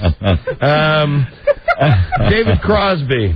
Speaking of livers, David Crosby is stupid. Yes, he's got a new one. David Crosby has a monkey liver, I believe a chimpanzee heart, and orangutan a prostate. Wow. All sorts of primates inside of him. And he knocked up Melissa Etheridge and is the dad of her kid, allegedly. Yeah, well, I mean, I don't think any of his problems were genetic. I think they were all basically lifestyle. He brought them on himself. Okay, so the doughy member, I love it when they refer to him that way. The doughy member, and he has Marcel's foot as well. David Crosby, the doughy David Crosby. Here's how stupid. What, the doughy member of Crosby, Stills and Nash? It's like Stephen Stills is a Chippendale? Compared to David Crosby, I'd have to say yeah. Okay. And Neil Young, I saw him on something over the weekend. He still looks like Neil Young. Yeah, you know what I mean? With those sideburns. Still hagged out. David Crosby is 62. He's doing a gig or something, and he's at a DoubleTree Guest Suites hotel. Okay. And he checks out. And he dies? No, he leaves the hotel. He's fine. And he forgets his bag. Forgets the bag of luggage. What was her name? So he calls the hotel, and he says, "Hey, dudes, I left some luggage there." And they said, "Well, describe the luggage, please." And as it turns out, he left the piece of luggage there, and he called, and when he discussed the fact that it was a green canvas bag that had all these special notes on it, he got in trouble because they found marijuana, a .45, that would be a gun, ammunition, 2 knives, and a suitcase full of liver and onions. That's not the kind of bag you want to leave behind. He had all the other stuff. He had weed, he had a gun, he had ammo, and he had 2 knives. Now, wouldn't you think, if you're David Crosby, if you're anybody, if you got your weed, your gun, your ammo, and your knives, and you leave the hotel without it, you say, well, maybe that's one that's just going to have to stay there. No. You don't call the hotel up and go, I don't hear you unless you knock. Take that bag with you. Can you think of anything more dangerous and frightening than a rock and roller with a knife? No. I mean, so he's still messed up. Yeah. Yeah. I mean, but the knives are weird. But he's looking after that liver. Mike, good news for you. Ted Williams' son has become Teddy Graveyard. Yeah, Ted Williams is 35 years old, I think. The guy that was the main guy saying, "Freeze Dad." Yeah. That guy is dead. Had leukemia. Yes. Good. I'm glad to hear it. Yeah, let's hear it first. How about leukemia doing the job on that Ted Williams guy? Wow. Said he spent the last few months of his life still fighting. Ted Williams' son, dead of leukemia. Arnold, who is saving California. Buzz had this on the news last week about him doing the thing with the magazine. Right. The Muscle magazine. Muscle and Fitness. Right. Well, now there's more. This past weekend, he was at Arnold's Fitness Weekend, which is something that has been held in Columbus, Ohio, since 1989. Hi, welcome to my fitness weekend. So, even though he's governor, he could not turn his back on all of these muscle heads. No. Friday night, he arrived in Columbus, Ohio. Your tax dollars at work. Motorcade of dark sedans, unmarked police cars, a lot of police cars with flashing lights, security details. They slip him in the side entrance, and he says, "There's concern. I was not coming to California, coming to Ohio, Columbus," and he called it Columbus. I would not come to Columbus because of California. California. No, I will do that. I will shirk my responsibilities to the state. Sure. But 80,000 people gathered at the weekend event, which they call the Arnold. Yes. He's been doing it so long, it's called The Arnold. The Arnold. What are you doing this weekend? We're going to the Arnold. You got to call it the moron. I says, yeah. Nice to see all my fans. It's so great to be here and things. It's great stuff. That's the governor of California. Yeah, I'm ducking out again. Okay. And I'm taking another job because it's just boring to be the governor. Now, I didn't get a chance to go see Starsky and Hutch this weekend. I do want to see it. So I did pretty good numbers. Christ is still Christ. Jesus Christ, is he a star? Yes. Man, so can I say something? Jesus Christ, superstar. Absolutely. But... I mean, Jesus is doing huge box office, Rob. Yeah. Right? He's number one again this weekend. Yes, he was. Starsky and Hutch was number 2, although it opened with close to, I think, $30 million. Tough to compete against the Passion of the Christ. Here is the information on Snoop Dogg. Oh, good. Now, he's in the movie, and he plays Huggy Bear. He's Huggy Bear. He's Huggy Bear, and for some reason... He is as hot as they can possibly be. This is what I truly don't get this, that disc jockeys are still being... persecuted. You know, you got the FCC going after disc jockeys. You got Congress going after baseball players for taking steroids. As we've talked about ad nauseum, all the things going on in this country. This is what they're focusing on. However, somehow in all of this, Snoop Dogg has ended up being as wholesome as Barney the dinosaur. Yes. Right? Snoop Dogg, who is a noted drug lover and also a pornographer. For shizzle. Gone legit. And incidentally... Well, he doesn't do that anymore, right? He doesn't smoke marijuana anymore. That's what he says. Well, that's what he says. But his pornos are pretty well done. But still, he's Snoop, okay? Yeah. But he's for shizzle because he's so... He's so... popular shizzle. Yes. That he's now main shizzle. He's now Main Street shizzle. He used to be. He's main stizzle. Thank you, Mike. Right. Thank you. He's main stizzle. Finally, you speak dog. Thank you. He's a super stizzle.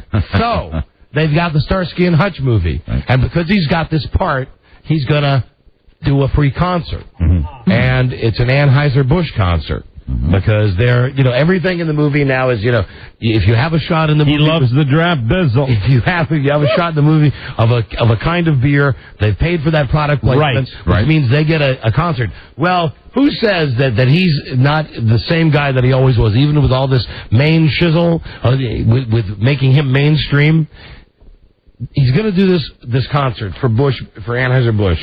At the last minute, he says, wait a minute, hold on, dog. I don't do nothing for free. And they say, well, we're not doing it. You're not doing this for free. You're promoting the movie, and we're paying you your standard talent fee on top of this. To which Snoop says, yo, now my price is double. So the people at the party, the people at the beer company, they instead of just saying, "Hey, listen, go scratch, get out of here," they come back to him and they say, "All right, we'll double your price and we'll give you 2 diamond watches." Wow.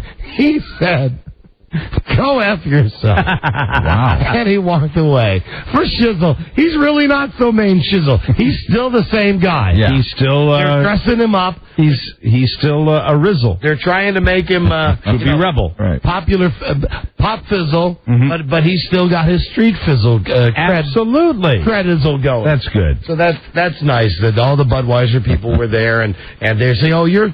all the white people go, oh, Snoop, it's so nice that you have really stopped all of this gangster stuff. You are marvelous. Now, go sing your songs for us, you crazy Negro. And then he says, yo, that's double the price. Oh, yes, Mr. Black Man, yes, we love you so. And here are 2 diamond watches. Look, shiny diamond watches. Go fizzle yourself. Right.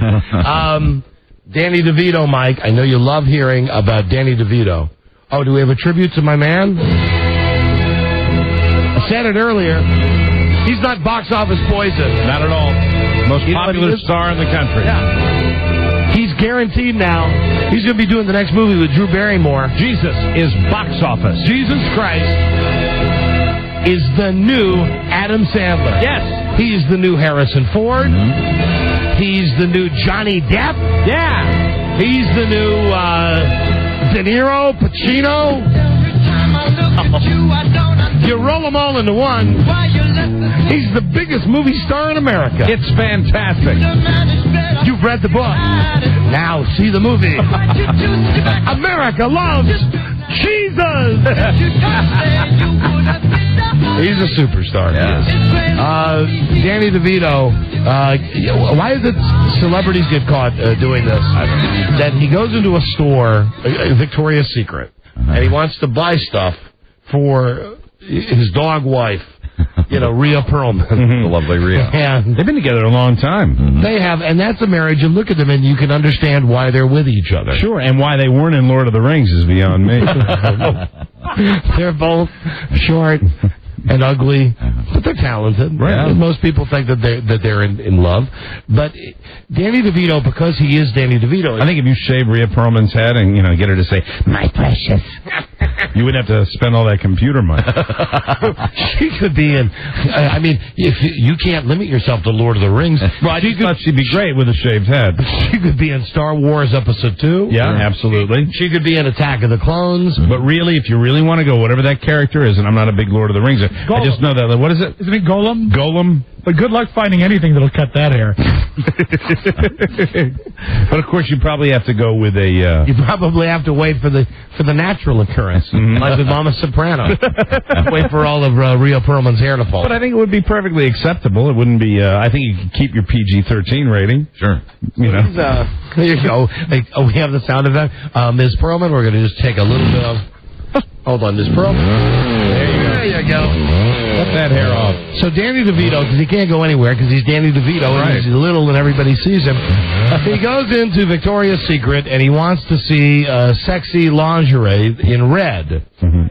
He then looks at a red bustier with matching panties, a red black bra with the matching thong, yeah, and a red and white baby doll teddy, and a red and black boa, and Danny said, I love them all, and ended up buying Rhea Perlman over $1,000 worth of very nasty underwear at Victoria's Secret. Let me just say, that's a little disturbing. Dude, do it online. Do it online. Don't go into the store where people are going to see you buying clothes for your Lord of the Rings wife.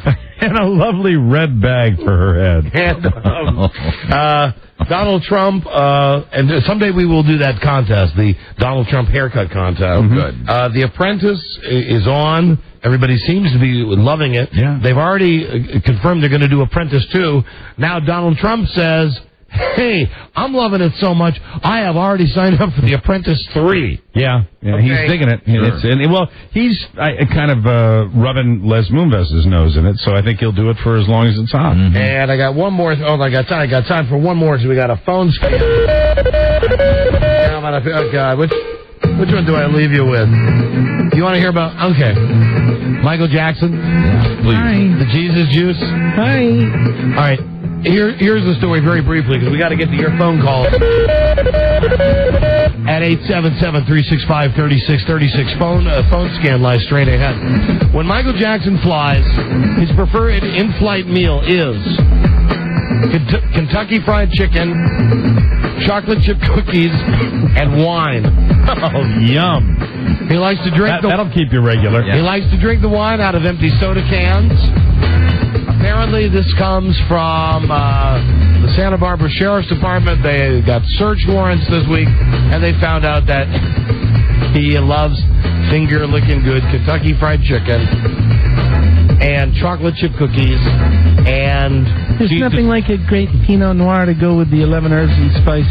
Jesus juice. Yeah. And the trip that the Santa Barbara Sheriff's Department is talking about, where they found proof that this is for him and for his kids. I guess the flight attendant says that's what he orders when he's on the plane. And the kids have cookies and wine? The kids have cookies. You can only guess whether they have the wine. But they all have delicious Kentucky Fried Chicken. It's great. It's the Colonel's special recipe. Okay. More slaw and beans, please. That's all I have. You can all just write your own jokes on that one. Bye. I don't have anything about that. It's Jesus juice. Phone number 877-365-3636. And ain't it funny? Really, he is a black guy. He tries so hard to look white, yet in the end, he falls into that stereotypical meal. Yeah. I mean, listen, Michael, why don't I have watermelon? Hello. Look at Michael Jackson. Right. Set up that Kentucky Fried Chicken. It is, and then that's been controversial in the past. Sure has. And Jesus juice.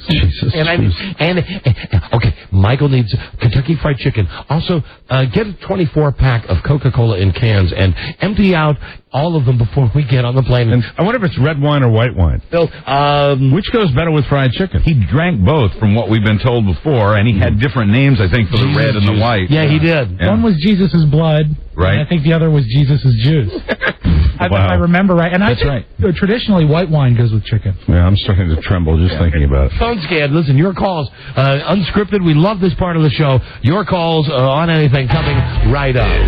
It's the Don and Mike Show.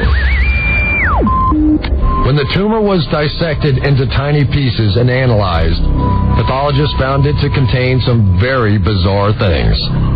A dermoid is an unusual type of tumor. It can contain any type of human tissue. And in fact, this patient had both hair and teeth in portions of this massive tumor. Young lady, what do you want to do with your life? I want to live in a van down by the river. Well, you'll have plenty of time to live in a van down by the river when you're living in a van down by the river. The Don and Mike Show. What makes you all so sure Godzilla is dead? And I say bravo to you, sirs. Bravo to Don Geronimo and Mike O'Mara. Yeah. What about Mondays? Uh-oh. Sounds like somebody's got a case of the Mondays. Not us. Let's see your calls. Lying straight ahead on the phone scan. Oh, my God. Are you ready for... Oh, my God. Are you ready for Britney Spears update? Yeah, what's she doing now? We need some reverb here. You do? Okay. Just need the DJ reverb. Okay. You just don't mind. It's not very often that we get these great prizes. Oh, want to announce? You got it? Number two? You got it? Oh. Hello. Hey, kids. This is the Don and Mike Show. Hi, I'm Don. And I'm Mike. 8 minutes after the hour, we'll be giving away Britney Spears concert tickets. Is it win them before you can buy them? No, Mike. Tickets are on sale now, but we have Britney tickets. Britney Spears tickets for you. So we'll give those away. Great. We'll be in Las Vegas Friday. This Friday? Yes, this Friday. Doing the show live at Mandalay Bay. I thought it was next Friday. You come on down and see us. We'd love to see you. Listen to us in Las Vegas. Come on by. Yeah, especially from north. And don't forget Mike O'Mara's invitation to everybody from Sacramento. I'm Mike O'Mara, and I'd like to see everyone join us in Las Vegas from Sacramento. Yeah. There you go. I mean that. And finally, let's go here before your phone calls. I'm a local nature here at WJFK. Last week, it was a week ago today, we were talking about the change in the Washington Redskins broadcast booth. Right. So I say our buddy Larry Michael is in the building. Larry, if you want to come in and take some phone calls. Come on, Larry, let's come on to the heat of our spotlight. He's in the house. That'd be cool. Oh, and an update for anybody that might have heard some of the animal stories I was talking about. Yes. You mean your outer space stories? Yeah, well, I found there was an animal outside my domicile last night during that windstorm that I saw. Was it a bear? No. Like Tony Soprano? No. What was it? A common house cat. And I shoot it away. A common house cat. Did you say you shoot it? I didn't shoot it. You SHOOT? I know SHOOED it away. Oh, you went shoot. You didn't go away. Was it domestic or did it have little white boots? Oh, it was foreign. Did it have a collar? I didn't see. All I saw was the cat's behind. Did it have the strength of 10 cats? I was just trying to get it away. I didn't like it. Go! So it's not an alien. No, it's a common house cat. It's a cat. In heat, probably. Yeah, and Buzz, a lot of people called and said that. That was probably a cat. Well, I couldn't take care of that. Hello, John and Mike Show. Hello. Yes, hello, fellas. Yes, you could have if you put your mind to it. Yeah, some people could. Hello, John and Mike Show. Yes, hello, fellas. How are you? We're doing great, thanks. Wonderful. This is the Rabbi from Baltimore. I won the iPod a few weeks ago. How you doing, Rabbi? I'm doing very well. I wanted to call and thank you guys. It was such a gracious gift. And Rob, I wanted to tell you a very happy birthday. Thank you. We got your letter, and it's very, very funny. We filed away your quiz. We will use that someday. Oh, yes. Well, Rob, I wanted to tell you, you're my favorite guy, and I seriously thought about sending you some lime jello for your birthday. Thank you. But being the whole white supremacist thing, people might talk. I understand. By the way, no sense in crossing that bridge, Rabbi. Oh, I understand. Mike? Yes, Rabbi. There are a lot of girls, by the way, that I know that are looking for husbands right now. I could set you up. Only wealthy, Rabbi. Well, we have some. Well, I know I have some that are just your type. They're tall, Jewish, and black. And I really do think that you would like them. Thank you. Lastly, Mike. Yes, Rabbi. Don, I'm sorry. Oh, Don. Yes. Now you can say yes, Rabbi too.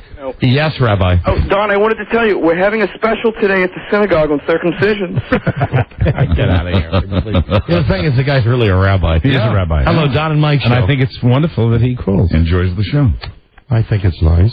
Very nice that he takes the time out of his busy rabbinical schedule to drop on. Thanks for calling. This is Michael Hoffman, and you're listening to Jew to Jew. Thank you, Rabbi. Thank you, Rabbi. Do you think the Sopranos are your friends? Rob Spivak does. Well, he's my favorite guy. Hello, Don and Mike Show. Hello. He's a goy toy. Hello, you're on the air, Don and Mike. Can you hear me? Wait, what are you doing? Are you doing the Verizon ad? Yes, dumbass, we can hear you. Oh, I'm sorry. I didn't know it was me. I was wondering, what's up with the Sopranos? I don't know. What's up with the Sopranos? I want to know, I mean, first of all, Tony's just become this total wimp because he can't get with Dr. Malfi, and the storyline's just gone to total C. What's going on? The storyline has gone to total C. You mean like crap? Yeah. No, I don't think so at all. Disagree. We all really liked it last night. Well, the best thing that happened last night was they couldn't figure out what to do with the guy having the seizure, so they just shot it. Yes, I agree. Other than that, the Sopranos has gone in the toilet from when it first started. It used to be exciting to watch. Now it's terrible. It's terrible. Well, you should stop watching it if it's terrible. Yeah. Well, we all liked it. We all really liked it. You did? Yes. Well, I just thought it could be a little bit better, don't you think? No, I don't. No, it was quite good last night. They hit their stride. One thing to make fun of a TV show, but when you start poking fun at my friends. Rob's friend. Yeah, right. Oh, sorry, Rob. Sorry about that. Sir, listen, I'm here to tell you. When you come to Vegas, calling from Vegas. Looking forward to seeing you out here. This is official. We're right, and yes, you're wrong. Yes, you have to watch it again and come along to our point of view. Mm-hmm. Well, we'll see you in Vegas when you get out here. Not unless you agree with us. Hi, Don and Mike Show. Hi, guys. How's it going? Hey. Good. I was up in South Shore, Tahoe this weekend, and I just happened to spot good old Patty Heaton. She happened to be up in the high-stakes area. So Our friend Patty Heaton from Everybody Loves Raymond. Mm-hmm. I kind of waited out in the regular area for her, and she didn't come out. And so I was up a few hundred and weaseled my way in there and was going to bet 100, which I don't normally do. And I got on the same table with her and waited a few minutes. And I said, hey, Miss Heaton. I called her Miss Heaton. And I think her husband or something, he's a guy by the name of Matt Sunby. But I said, hey, Don and Mike wanted me to say hello. And this dude got up and hushed me right out of the area. And I was not allowed back in. Wow. So, you know. She knows. I do believe that. I've recently just come to my attention. Yeah? That because of our whole Patty Heaton flap, right? That there are still people, and that's funny to say, isn't it? Patty Heaton flap. Yes, there's still people that what? There are still publicists at CBS that hate us. Right. I've done some checking now, being as we have an opening now with the resignation of Charlie. Good luck to Charlie. That I was checking around. How come we don't have like the Survivor people on? Yeah. Like Fat Richard Hatch. I'm watching the Survivor. I loved that. I loved the fact that Sue said that he sexually abused her, and then I found out, they're still mad at us about Patty Heaton. Wow. That's a long memory. That's a grudge. Yeah, they're only hurting themselves. Yes, they are. They are, because I guarantee. Yeah, we've never been invited back on one of those junkets. No, we haven't. And we had fun on those junkets. We did. That's the problem. We had more positive, great interviews and fun times with celebrities than we did bad moments, and the only bad moment was because she completely overreacted to the sex quiz. It's her problem. It's Patty Heaton's problem. Patty Heaton, you're a bad girl. But if I have to apologize to somebody, I'll do it. Yeah. To get other CBS stars on the show. You're the bigger man. She's so pure that she was in the high-stakes gambling area. No, listen, here's the thing, Buzz. I can rise above it, and I can look myself in the mirror and say, I read an apology that I know in my heart, I mean, absolutely, 100% I feel the opposite about. But I'm okay with that. Sure. So and listen, also, Patty Heaton, if you're listening, or your representatives, I can really even tweak it up. I'm a pretty good actor. Oh, yeah. I can really make you think that I really, really feel bad and feel remorseful. You can produce tears if you want. That you came on our show and used bad language, and then when we asked you if you wanted to take a quiz or not, of which you could have said no, you decided to flip out. And I'll try to get us fired. Yeah, we hold grudges too. Yeah. Patricia Heaton, Patty Heaton. You know what? Comic the dog says. That's right. Right. That's what we do on you. Hello there. And how about that? That now in today's climate? Yeah.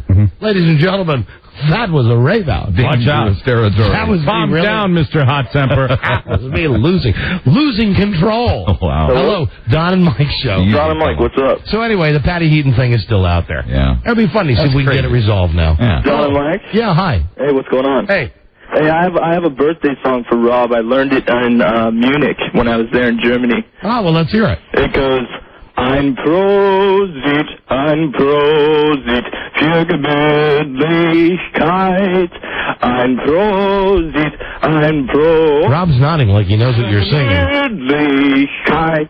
And basically, you just drink a beer and you say that at the end of it. What was he singing, Rob? I don't know, but why should today be any different than any other day? Singing in German and drinking a beer. Sure, Hello, Don and Mike show. Hello! Hi, you're on the air. John and Mike, how are you guys doing? We're doing great, thank you. Hey, FTFCC. Yeah, okay. Right. All right. We're with you. Exactly. I'm with you. Hey, I love you guys. Okay. You guys are doing a great job. Was that the whole thing? Was the initials? Was that it? Yeah, that was it. You just wanted to, okay. I think we all feel the same way about the FCC. Hey, what are you doing? You really screwed up our lives. FCC stands for FCC, and I can't tell you what the F stands for, or the C, or the other C.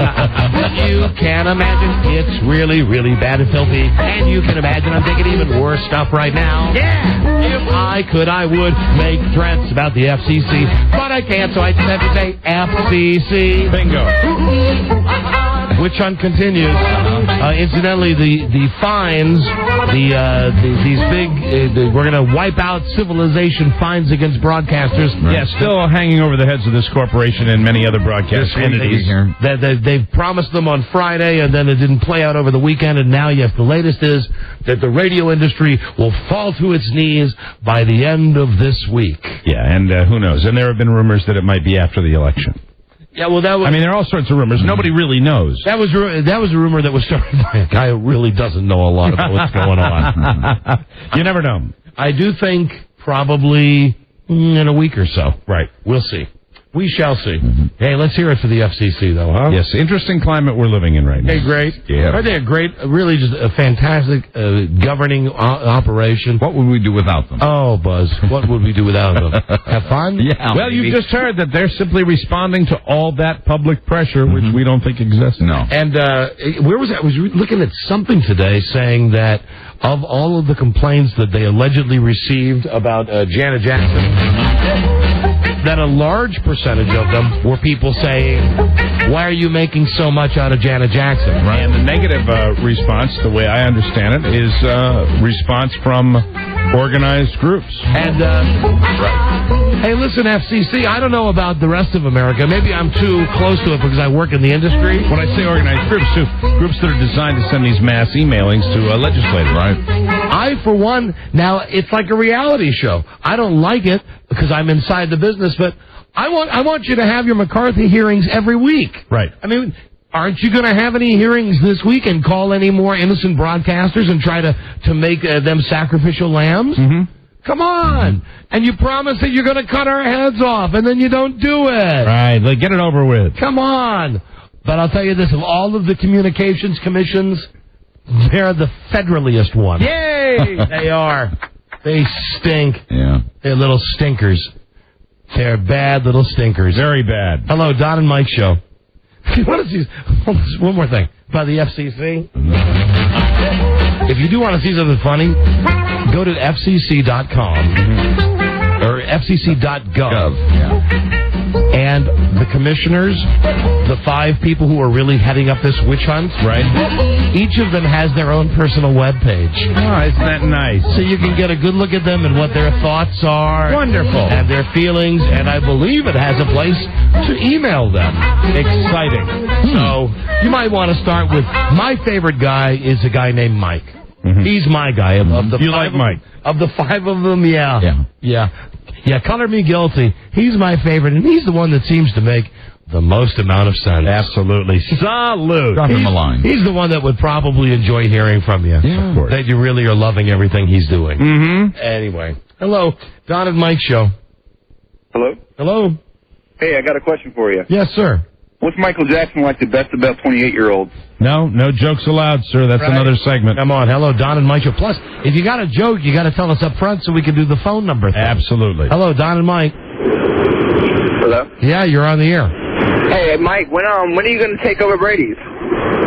What do you mean? I've done that. I mean, when is it going to become O'Mara's? It's not. It's going to be the Look Around Cafe. And I think, Mike, if you're okay with this, I think I'll be ready to go with everything I need if you'd like to discuss this and have a free commercial. You want one tomorrow?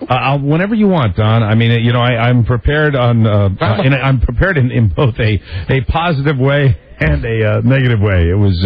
I heard you have the tapes. Is that what you're saying? Yes, I do. You're ready to go, and I still have to make the sign, but the Look Around Cafe. Yes.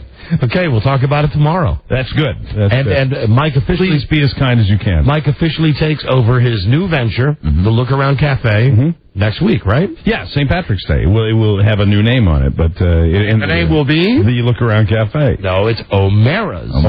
O'Mara's. Big grand opening? Big opening, yes, on St. Patrick's Day, which is a busy day for an Irish pub anyway. Sure.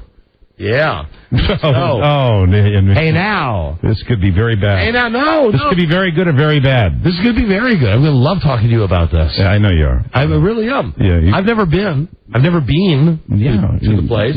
Anytime you'd like to come out, we'd love to have you. Really? What if I brought the I-Team out with me? What's the I-Team? You know, Channel 7 on your side. Please do. Bring the I-Team out. Yes, bring the I-Team. Bring all the publicity you can. Let's once and for all get to the rat issue. Stop it! Just once! You're so easy. Once You're so easy. do that! You're so easy to piss off with a rat thing. Once! The rat. What? Rats is the go-to. Yeah, it is. Guaranteed. It is. Yes. See, but it's only rats. If I had said mice, I don't think you'd have that reaction. Yeah, it's right? a little different than the band. This is hopefully food on the table, please. Okay. Yes. Well, we're looking forward to it. And get it? Food on the table. That's fun. And tomorrow we'll talk in depth about that. You wouldn't be you. I have to deal with it. It wouldn't be you. You get that look on your face. Your eyes get small, and I just sit there and dig my heels in, and man, this is so much better than when you had the band. Yeah, it's much more important than when I had the band. But it's so much better for the show. Hold on a second. Yes. It's the Mike O'Mara Look Around Cafe. My God. The Look Around Cafe. The Look Around Cafe. And I still have to get a sign in there that says Look Around Cafe. You don't have to.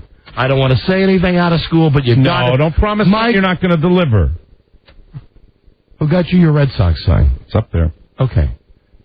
Who made it possible? No. Who loaned me the money to get that? No. It's going to make that whole thing happen. I almost did my hand. I almost tipped my hand. Right, so I don't have to bother doing that? Because I was going to talk to the guy. No need to get yourself a Look Around Cafe sign. There is no need. Really? I promise. All right, okay, then I'll wait. I swear to you, there is no need. All right. Because you said that you would put a sign up in your joint that says Mike O'Mara's Look Around Cafe. I'm going to put it right over your table. Okay. If we're going to play this game, that's fine. Yes. Freda was saying to me, she was over the weekend really saying, how can you really even comment on the Look Around Cafe. Right. When you've never been to the Look Around Cafe. When are you coming out? When are you going to come out? See, here's the thing. I want it to be a surprise. I'm going to have to wear like a Michael Jackson disguise. No, you're a radio guy. You can walk in there. No, but I don't want you or any of your people to. I'm like the restaurant critic. Right. I want to go in wearing a Mrs. Doubtfire disguise. Okay. I want to sit down. I want to order the finest entree on the menu. All right. And then come in the next day, regardless of how good or bad it is, and say it's garbage. say it's the worst food that I've ever eaten in my life. It's dog food. All right. Well, we'll wait for that sometime in the spring. That should be interesting. No, I want to come down and see this place. You should. It should. Hey, now it's a lot. We've done a lot. Look Around Cafe. We've done a lot to it. Hello, Don and Mike show. Hello. Hey, Don and Mike, what's happening? Hey, hi. Hey, Mike, you gonna bring the infamous Tony to the grand opening? What do you mean the infamous Tony? Mike, this is a question of the pony. The pony. The pony. No, the pony will not be at the grand opening. No, the pony will not be there. Actually, yes, the pony will be there. The pony will be there in the form of delicious New York strip steak. Stop it! Hello. Don and Mike show. God. Hey, Mike, this steak's a little tough. Thank you, Wilbur. Hello there, Don and Mike show. Hello? Hello there. Hey, I know you did the story about the Starsky Hutch movie coming in second to Jesus Christ. About what? Hold on, we're still on the pony. About, I'm sorry. That's okay. All right, yes, Ben Stiller came in second to Jesus Christ. Mm-hmm. Doesn't Owen Wilson have that line in the In-Laws movie? Where Meet the Parents, you mean? Meet the Parents, where he says about following the footsteps of JC? Yes, because he was a carpenter, right. Yeah, that's right. I also got a question on your website. Who wrote the little blurbs about you guys on there? Those are actual biographical thoughts about us. So you actually studied dance for 23 years? Modern dance, yes. Modern dance for 23 I didn't know that. Wow. Check Who's Who in America. It's those are all excerpts from that book. So you have a checkered past of us. Yes, indeed. Okay. Let me just check now. I'm getting something from the control room. Yes, in fact, you are the biggest friggin' dumbass that's called us in the last couple of weeks. Thank you. Really? Thanks so much. Sure. On the dumbometer, you're off the scale. The dumbometer. Beautiful. You are off the scale. You started the call. Let's analyze this call. You started the call by saying something about a movie? I thought I heard him say he liked the restaurant. What did he say first? What was the first thing this guy talked about? I don't know, because you were playing the horse sound effect. First thing he did was called up and called Meet the Parents the in-law movie. That's right, the in-law You got movie. it. Correct. Gotcha. You're a bad caller. Thank you. At least I've done something today. What have you done besides ruin a pretty good segment on a radio show? I'm sorry. Go back to your pony talk. Run, take pride in your ignorance. All right, hang up now. I will. Bye. Hello, Don and Mike show. At least he hung up. Hey, Radio God. Someday you'll see part of him in Mike's chili stew. Chili stew. What the hell is chili stew? That's one of your specials of the day. Yes, chili specials of the day. Chili stew. Chili stew. You got some chili stew. You want some chili stew? It's like at the end, you just got all the... Don comes in and orders it all the time. He says, give me a chocolate pie. I want some chili stew. You got all the fixins in there? Fixins with your chili stew. You want onions and cheddar cheese with your chili stew? Hey, look, there's a fingernail. Oh, that's the guy that called the show last week. That's all part of our special chili stew. Hello there. You're on the air. Don and Mike. Hello. Hey, Don, do you and Mike have a bet if Martha Stewart's going to do actual, yard time in prison? I think the bet was just whether she was going to be found guilty. Right. Verdict. Yeah. I already lost on that bet. I thought she'd get off. Do you think she's going to do any prison time, you guys? I do. Yeah, I agree. She'll do some. You guys should have a bet to, get it by the year. Yeah, you should.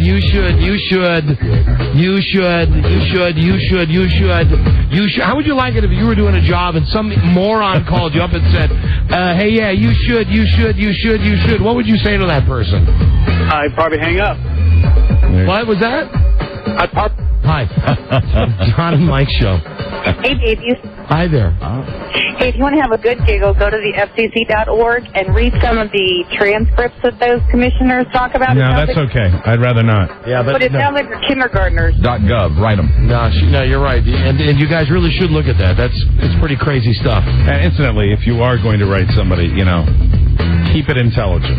Right. I mean, really. If you ever kept anything civil and intelligent, that's the letter to do. And decent, or they'll come get you. Right. Hello, Don and Mike Show. Don and Mike. Hi. Hey, this is Bob. How you doing? Hi, Bob. Hey, I was Great. calling about your canoes, Don. The kayak? Or the kayak. I haven't heard anything. Did you ever get them out and clean them up? Were you cleaning them up right after you watched that Ben Stiller movie, The In-Laws? Just stop it. Hello. Don and Mike Show. Paint them pink. Hey, Don. Hey, Mike. Hi. Hey, how are you doing? Hey, Mike, I think you need to change the name of your cafe to Reach Around Cafe. The Reach Around Cafe. Hey, now. Hello, Don and Mike Show. Yes. Would you tell them, please, that wasn't a demometer, that was a thermometer. I would be glad to tell them, I believe you're calling to tell them that they were wrong about something? Oh, no, I haven't called before. Oh, I called months ago. Well, you're speaking to us, and your thermometer has just gone off the scale. All right, that's it. Time lag. I forgot about the time lag. The time lag, Thank you. which is also be called the delay, which have a also good would day, be the gentlemen. canoes and also the In-Laws movie. Time lag. Hello, Don and Mike Show. And whatnot. Hello. Oh, you're killing me. Last call. Hello, Don and Mike Show. Hey, Don. Hey, with the time lag. Hi. Hey, Mike. Yes. Are you going to have crap on your cafe? No, sir. You're not going to have However, crap. I want to talk a little bit about that. I want to say that when you go to Mike's Look Around Cafe, now how many nights a week will people be able to walk up to you, shake your hand, have you show them a table, and then perhaps let's say that they say, I'm thinking about getting the burger with fries or the entree, and oh, Mike, would you please do that fantastic impression for me? Anytime they come in. Anytime? 24/7. Anytime. So it's like you and your food are going on an adventure. And of course, all week long on the stage will be dinner theater. Oh, good. As the players perform Jesus Christ Superstar. The Passion of the Christ. And I will be, of course, in the role of Jesus every night, but every night it'll be a different impression. Oh, I got it, where it's you, but the voice will be a different voice. Well, Don, when you come in, anybody who comes in, just ask about the voice of the day. Voice du jour. Oh, God. Oh. Cut that. Cut the Jesus Christ for a second. Stop Jesus. Enough with Jesus. Jesus. Let's give away some money. Yeah. All right. We'll play a game that used to be a go, and I still think it's a go-to. It's a go-go on the show. Good. It's called It's All Relative. It's all relative. It's an easy game. You call us up and we call a member of your family, a brother, a sister, a mom, a dad. We ask them 3 embarrassing questions. And even with these new ridiculous FCC standards, we can still make them 3 very, very embarrassing questions. Very good. If you get all 3, so you answer, then we call your relative, and if they answer it the same in all 3 questions, boom, you win $100 in cash. I love this game. So it's all relative. That's the name of the game. And if you want to play, phone number is 877-365-3636. Jesus is king. Mike makes one hell of a patty melt, and we'll be right back. This is the Don and Mike Show. Well, I have a microphone, and you don't. So you will listen to every damn word I have to say. The Don and Mike Show. General managers of the Dummy Depot, Don and Mike. Let's see. Freda, call me up. I know you just got out of work. You just called me on the commercial thing there. We're going to play It's All Relative coming up. All right. Tomorrow, I think, we were just talking in the first break, we're going to try to have an update with, I hope it's not the late Kara, the lady that's going into, I'd say this word loosely, space, tomorrow. Edge of space, 85,000 feet, Kara Sutton. We had her on the show a couple of hours ago, so the question now is, will she live through this creaky Russian rocket? Yeah, and, with the drunk pilot. And tomorrow will be when we find out. Here's, I bet it's my wife calling right now. Darling. Hello, sweetheart. Here she is now. We got a game coming up here, so I want to keep this brief. Okay, but let me stop you. Are you trying to get the Husband of the Year award? You were already perfect in your own little way, but now you're venturing into new areas of great guys. Listen to this. Okay, now how come I didn't get this in? Here's what I got, and I didn't say this to your face. I said it on the radio today. if you missed the early part of the show, I don't do anything. And I said to my wife, I would paint a room. Mm-hmm. And to anybody, that might just sound like a slug job, but to me, it was like someone said, why not just build the Brooklyn Bridge? Big deal. So I painted the room.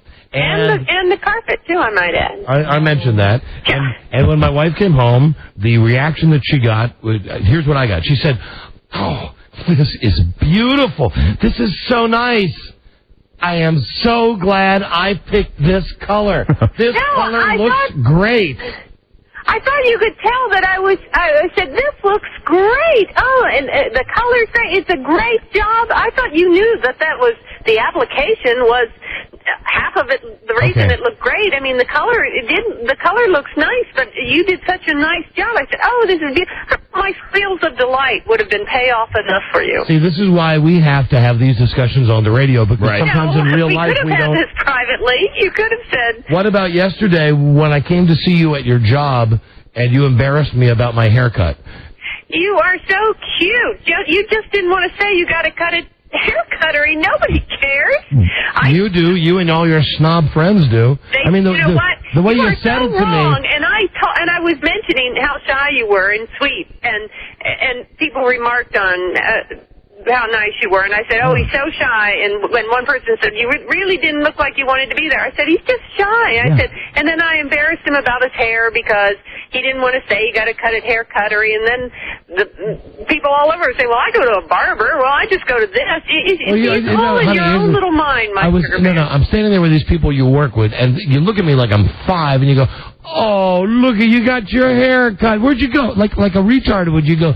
Where did you go? Did you go to the hair cuttery? And the bad part was or the good part was that you had gone to the haircut. And it looked great, and you should have been proud of that. Yes, I got it. I'm looking good. I told you how handsome you look, and I don't talk to you like you're 5. I talk to you like I love you, which is the way I would talk to one of our dogs or a child. I just have a question. Yeah. After having talked to you for about a minute here on the radio, did you dial the wrong number? Is this my wife calling today? All right. Okay, you know I'm what? Just making sure. You had just been such a great guy over the weekend. You have never talked to a contented wife, I guess. A happy wife. A wife that is, I was proud of my husband yesterday, and you even came in with the pink paint on your hands to show that you're a man around the house. Right.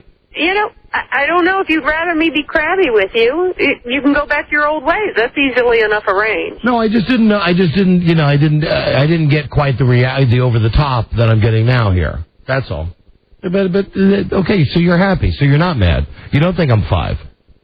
No, I talk to you like I love you. Okay. Listen to that. She's filled with great love for you. How about that?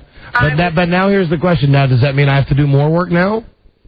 Well, you can rest a little bit. There are other rooms, but I'm not lining you up. No, I'm not going to abuse you because you were good. Okay, outstanding. I'm not going to take advantage of you. Is this let me just ask you one thing. Is this a trap? Is this a trap? If I do good stuff and you seem to be happy, is it a trap? You just have no clue the way the world works. If you do good stuff and people become happy with you are just so unaccustomed to the role of good guy. Yes, I am. You don't know the reaction that this is the reaction you get. Okay, well, how much good stuff do I have? You get what you give. Let me tell you a hint. That's why people do good stuff. It makes them feel good, and they get appreciated. You should try it. It's a really pleasant way of life. I don't know. Think it over. I don't know. I guess you're right. All right, darling. Thank you. And listen, how was work today? How were those fine people I met yesterday? It was fine. I like my work. It was fun. Okay, good. Well, that's all I have. This is not a trap. You promise? I come home happy every day, just like you do from your job. All right, enough of that. Okay. Okay, goodbye. Goodbye. Bye, love you. Well, there she goes. Yeah. See, I guarantee, you know what happened? I get home tonight and she'll say, You embarrassed me on the radio. You talked about my friends at work. Why did you do that? Now, I'd like a report on that. I think she is filled with great joy. I'll let you know. I mean, I think you're going to go home tonight and have a very good night. Sounds like it. I laugh because I'll say that now and it won't happen. It won't. But I guarantee it that won't. was as positive as I think I've ever remembered her calling. Well, you've been married 23 years. Consider this is the first thing I've ever done. Is it really? Well, I mean... You've done other things. But I've never... home project. I've never... It sounds to me, and this might scare you, but it sounds to me like maybe you need to become more handy. That seems to be what really gets her going. No, I found Doesn't out... she normally mock you, though, when you try to be handy? And yes. She didn't mock you because I'm telling you, I did such a fantastic job of painting this room. Except for the paint on the floor, and she didn't get fazed by that because you're replacing the carpeting. Right. You found your niche. Because there's already cat puke all over that floor anyway. Hey, Jen? Yeah? Oh, here we go. We're ready to play It's All Relative. I'm sorry. Tonight, a warm meal, a kind word, and a bit of affection. You think? Mm-hmm. You think? Sounds like it. Here's what I already know. A warm meal is out of the question. You're not getting that? Well, it'll be microwave. It'll be me microwaving Then I will scratch that off. What was the second thing? A kind word. Possible. And a bit of affection. Not a chance. All right. Not a chance. Okay. Of that happening tonight. Just my guess. All right. Just my guess. Maybe I'd be happy to give you the opposite report tomorrow. But I just think, and I'll tell you another reason. Do you have the Washington Post? Anybody got today's Washington Post? I'll tell you exactly. I'm dumb enough to read the horoscope of the Washington Post. Everybody in the world is getting laid today except me. Really? According to the... Listen to this. That's not right. Hey, Jen, are you still there? You told me to read those things. Hold on, darling. Buzz, I read them just for fun. Okay. Listen, for instance, if you're a Libra... Flirtations, whispers laid to loving encounters tonight. Ooh, that's Plan to go to bed early, but don't expect to sleep. Scorpio, the going is hot and heavy today on several levels. Your passions are stirred up. Wow. Let me see. Leo, the sexual change in the air means you should plan on a passionate night with someone you love. Man, you're right about this. Everybody's getting some. Virgo, here's me. Tensions that have been building up the last few days can be relieved by sharing your innermost thoughts with that special someone. Well, that's good, too. What's mine? What's Cancer? What is mine? Cancer? Early in the day, you will get a call from the health department. Stop it! Stop! You know, I can't react. I can't react because you're going to do it more because I react to it. Early in the day. Now, Mike, even yours says you're going to get laid. Listen to this. I'm not, though. Early in the day, you may feel that you're the target of unfair criticism. Yes. Yes. But that's like every day for you. As the day unfolds, your spirit should perk up. Be ready to relieve the pressures of the day by snuggling with someone you care about and trust. I will do that, but it's not a sexual thing. I know it's with your daughter. I got my kids tonight, but that's absolutely just so that's accurate. That's sweet. Which would mean that all the other ones that you read that do sound like what's going on. So what? But maybe your thing doesn't say you won't get any. What Geraldine Saunders in today's horoscope is saying: everybody's getting laid except Virgos. And today is Rob's birthday, and it's always interesting to read that thing. If March 8th is your birthday, if March 8th is your birthday, the revolution is coming. The best news he could hear. This will be the best. The revolution is coming. Very good. It says. Jen? Yeah. Jen, you're totally Jen, and you're ready to play It's All Relative for $100. Jen, where are you calling us from? Buffalo, New York. Right on, WBUF. Jen, who are we going to be calling in this game? Which one of your relatives? I'm my Aunt Cindy. Your who, Cindy? Is it? Yeah. Aunt Cindy? Aunt Cindy. Yeah. All right, we're going to be calling Aunt Cindy. We'll ask her 3 questions. You get all 3 right. She matches your answers. You win $100. I would just like to add that I am a Virgo also. Have fun. Don't plan on getting laid tonight. Even if you painted a room, don't plan on getting laid. The revolution is coming. Here we go. The revolution is coming.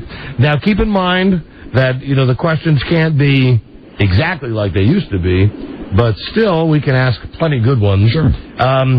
Of all the members in your family, first names only, who has the biggest problem of all the people in your family, rather, not friends, people in your family, first names only, who has the biggest problems with drug or alcohol? Ronnie. Who is that? My Uncle Ronnie. Uncle Ron. Uncle Ronnie. All right. Mike.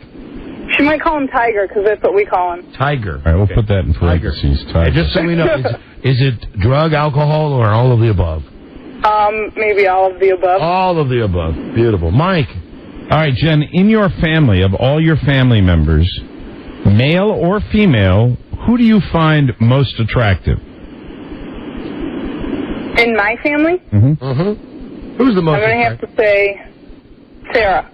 Oh, Sarah. Hey, with a crazy bi-coastal thing happening. Nutty like that. Very interesting. And if it was okay legally, no ramifications, no jail time, no Martha Stewart time, if you could legally kill any member of your family, who would you kill?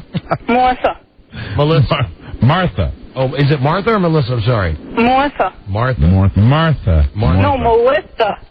Which? Hold on. Jen, do you have some... I mean, I'm having trouble understanding. I heard Melissa, and then... which is it, Martha or Melissa? Melissa. And why would you kill her? If you could. I'd like not to say those reasons. Okay, hold on, Jen. Let's give your Aunt Carol a call here. Which relative takes the marbles out of the mouth?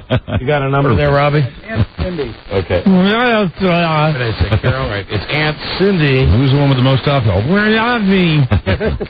And who's the one you found most famous? So the answer is... Ronnie, who is otherwise known as Tiger. Tiger, he's drug and alcohol. She's most attracted to Sarah, of course. And she would kill Melissa if she had the opportunity, and there were no consequences. You know, you did that one a while back, and even when we were doing the other show... Cindy there, please. That was my favorite. Melissa. Who's speaking? Aunt Cindy. This is John. Is he related? Ask him if he's related to Jen. Do you have a niece named Jen? Who lives in Buffalo? She lives in Buffalo. We're playing a radio game with Jen, and in order for her to claim her prize, we need you to come on the air with us. Will you come on the radio for a moment? All right, good. So this will be, maybe it's the uncle. Is that okay? I want to say if it's the uncle, that maybe if she gets 2 out of 3, she gets the money. Yeah, but if the uncle's name is Ronnie, we got trouble. Hi, Cindy. We have your niece Jen on the phone with us. Oh, no, Aunt Cindy's coming to the phone now. We got it. For a moment? Okay, when you hear voices, you'll be on the air. Thank you, Robbie. Here we go.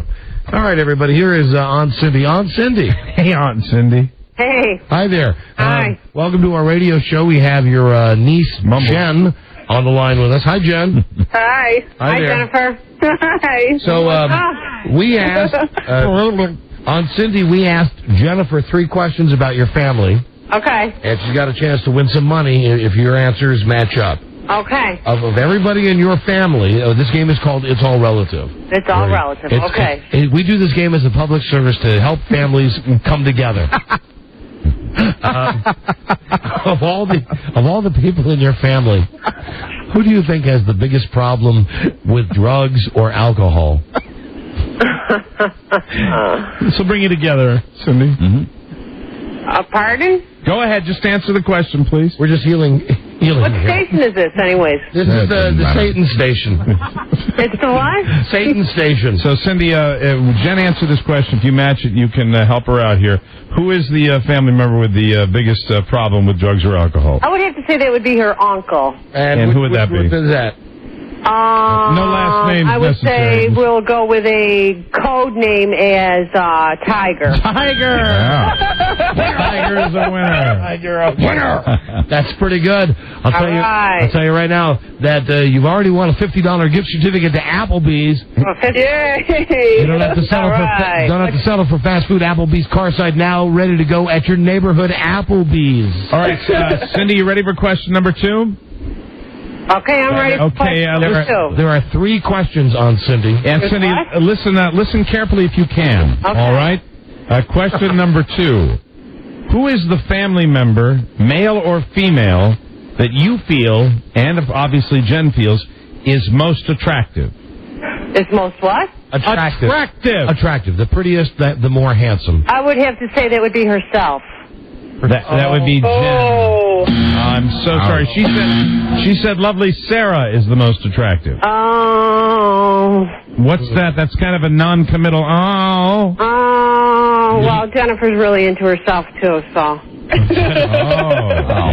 Meow. How into herself is Jennifer? Very into herself. Is she shallow, self-centered? No. Well, that was Jen that answered. Cindy, how do you feel about that? About what? About whether she's shallow and self-centered and like you, maybe a little stupid. No, I don't think she's shallow and self-centered. I just think she thinks she's hot. Well, I guess that's... is Jen hot, Cindy? Yes, she's hot. Okay. Hot as July, Mike. Is Sarah hot? Sarah's hot, too. Okay. How about Tiger? All her sisters are hot. How about Tiger the druggie and the boozy? Is he hot? Well, that's my brother, so that's kind of gross. All right, last question. All right. Last question. What the hell? We're up on the gun because I spent so much time with my wife. You get this one right, we'll give you the $100. All right. If it was absolutely legal with no ramifications, no jail time, no nothing. If you could kill anybody in your family. If Jen could kill any member. If Jen could kill anybody and get away with it, absolutely no jail time, nothing. You just kill somebody and get away with it. Who would Jen kill in your family? Oh, my God, that would be... Jennifer, you know this one. What? You know this one. Hey, Jen, pipe down, Jen. If Jennifer could kill anybody in the family, who would it be? That one. See, this show I is still was good. going to have to say my brother's future ex-wife. What's her name? Tracy? No! No! Based on this conversation, I would have picked you. Yes, I would too. But no, as a matter of fact, Jen said if she could kill anybody, she would kill Melissa. Melissa? Jennifer? Now, why, sister. Jennifer, why would you want to kill Melissa?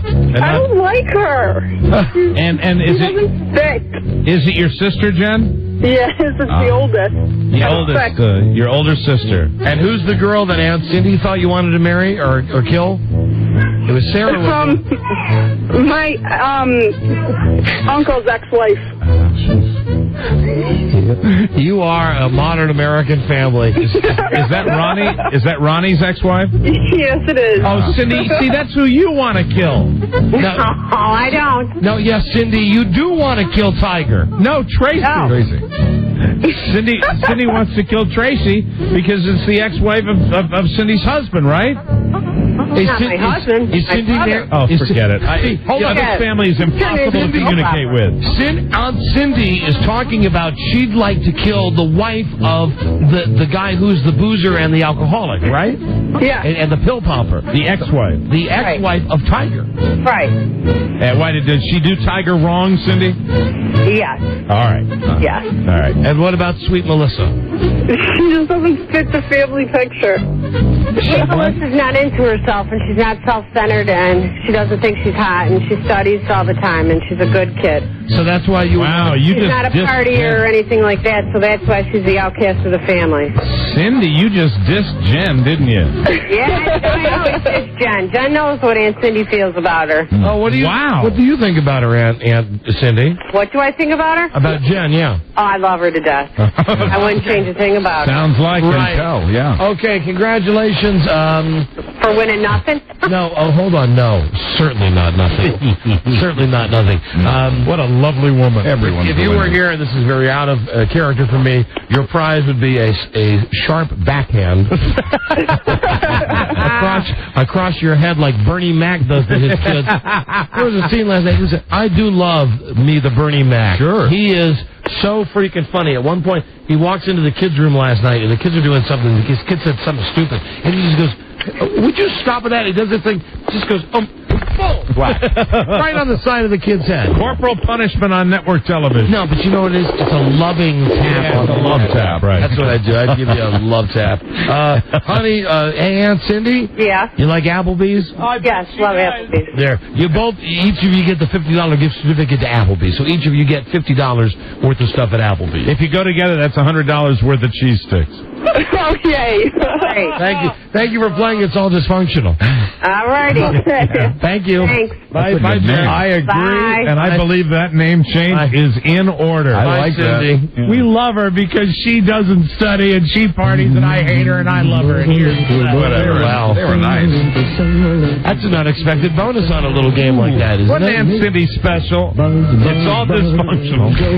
I love it. I think that ought to be the regular name of the game. I don't blame Tiger for drinking. I don't either. Nor do I. Tiger's my man. Yeah. And frankly, I think Sarah is hot. Yep. And I don't think Melissa deserves to die. No, not at all. I think Tiger's wife deserves to die. And Tracy, I'd just like to meet her. Yeah. I really would. And Jen is, what was that TV show? Jen is absolutely fabulous. The radio was strictly forbidden. One man found a way to bring good news to his people. Buzz. That's me. He made it up. You know, Buzz, and all this talk, I was talking to my wife, obviously, about my weekend. To get this for tomorrow. I forgot to ask you. Yeah. Buzz, we never talk about your weekend, but I happen to know that your wife's brother was in town, right? Yeah, the wonderful John was here. It was John. great to see him. Okay, tomorrow I want to talk about that. All right. I want to talk about that, and also tomorrow we'll talk about Hey Now, the Look Around Cafe. Very good. I think we could spend the whole time talking about Buzz's brother-in-law. And also tomorrow, I forgot to get this, my incredible multitasking son. Wow. Just some of the stuff for tomorrow that we didn't get to. Very good. Buzz? Yes. What's your brother-in-law's name? John. You said that, John. Yes. What is Marcia's maiden name? The small. No, that was her first married name. It was Brunson. Brunson. So John Brunson. John Brunson. Yeah, he's here in town. Gotcha. Is he still here? Yeah, he's here all week, as a matter of fact. He's staying at a hotel downtown now because he's got work downtown this week. Gotcha. Yeah. Isn't that the sweetest? You get him in, you love your relatives, but you get him in for a couple of days and you get him out to the hotel. You're trouble, mister. I'm just speaking the truth. I have no idea where this is going, but I think it'll be all right. I just like asking. You know what? This is the deal. You know what? He's on his game this week, I Buzz. can tell. And I think you and I should both be prepared for that. Yeah, well, you can't. He is on his game. Look into his eyes. I just want to ask you about your restaurant. I just want to ask you about your brother-in-law. Right. You know what, Mike? In this new climate, I have to pull more out of my coworkers. I know you do. I know, and that's why I'm coming in tomorrow with a flak jacket on. We're here for you. And I just want to say one other thing. You are perfect. You are perfect in every way. I second that. My birthday boy. There you go. Lucky Ralph. That's what I'm going to call Ralph from now on. Yeah. Lucky. Hey, Buzz. Yeah. What's your lead story? Martha Stewart meets her probation officer. That's just funny all by itself. Yeah. Okay, just say it again. I'll give you a laugh track. Martha Stewart meets her probation officer. Stay tuned. Stay tuned. Everybody. Stay tuned. For news and comments. Coming up on the Don and Mike Show. Don and Mike Show. That's very professional. Hercules. This is the Don and Mike Show. What's the word from Planet Crackpot? The Don and Mike Show. Rich with the good taste of hypocrisy. The Don and Mike Show. There we go to Buzz Burbank. Excited about spending time with his brother-in-law. Yeah. Buzz brought to you by, and Buzz, does John know that you're brought by Verimax Sexual Pleasure? I believe he knows that. And Performance Enhancer. Someone called for a doctor? Doctor-developed, clinically tested Verimax works. Get it at Rite Aid, GNC, other select retailers. Try it today. Verimax 1-888-TRY. VMAX. Yeah. And now here's our friend Buzz. Hi, Buzz. Hi, Don and Mike. Dressed in a black trench coat, Martha Stewart did not speak to reporters as she entered the courthouse this morning. Hello! Even though a year in prison is said to be a certainty for Martha and her co-defendant, she still had to go meet her probation officer today. It's a good thing. The jurors say they might have gone easier on Martha if only she had taken the witness stand in her own defense. The decision not to testify was made by her lawyers, a gamble they made and one that Martha lost. I was watching the Dateline where they had the jurors, and it was pretty interesting because it really gives you a perspective on how, if you go before a jury, anything can happen. Roll of the dice. And the little tiny nuances, like the assistant that said something at the very end. Oh, one more thought, and that's the one that buried her, which was really her saying it was her best friend who said, "Isn't it nice to have brokers that tell you these things?" And it was an afterthought from a friend who was not in any way trying to incriminate Martha Stewart. Right. But that one statement they said was one of the most pivotal statements in the trial. But here's two things. First, I think we're all in agreement. Her lawyers are wrong for not putting her up on the stand. Right. So at least these jurors wouldn't think that she's hiding something. A big star is getting away with it. Right. Second, I watched that same Dateline thing, and I watched the Today Show. Here's what I don't get about this. I'm all for finding out the insight about why a jury found somebody guilty. Mm-hmm. There are two problems with this, in my estimation. First, these people are on TV like they're celebrities now. Right. They're the 6 of the 7 of them up there. They're sitting there on Dateline. They're all going to write books or get their things. And you wouldn't have seen that at the John Gotti trial. And one of the things that one of the jurors said that just pissed me. I got so mad. Said, well, I think what she was saying, without saying it, was she was saying she's better than us, and we have to send a message that she's not better than us. No. You mean the lawyer? The lawyer was saying that? No, this was a jury. Talking about what Martha Stewart did? One of the guys on the jury was saying that because she didn't get on the stand... Oh, okay, they interpreted it that way. And saying, so what we had to do was show her and teach her a lesson, and we wanted to send a message that the big people could be brought down as easy as the little people. And all that's fine, but really, isn't it supposed to be guilty or innocent? Yeah. Whether you're Martha Stewart or whether you're Joe Blow... It should be one standard for everybody, and I understand that. You didn't think that she was being honest. You think that she's guilty. You think she should go to jail. Wasn't about that. But even if that's the case, that's fine. I don't want to see these people the next night on Dateline like they're celebrities, and then hear Deborah Norville saying, our exclusive with juror number 7 from the Martha Stewart trial. I didn't hear that. That'd be very scary. I mean, that'd be very scary if they're interpreting it that way, and they have to send a judgment call like that. That is exactly what one of the jurors said. Now, I don't know if I don't want to say that it was the first one to speak, right? The black guy, or as Rob would say, the big black guy, but. One of them, might have been a woman actually last night on Dateline, said the same thing. If anybody heard it, I don't mind if you call to tell me I'm wrong, because sometimes I hear stuff wrong, but I'm pretty sure that's what I heard. The guy said, part of the reason we're a jury is to let people know what's acceptable. Sending a message.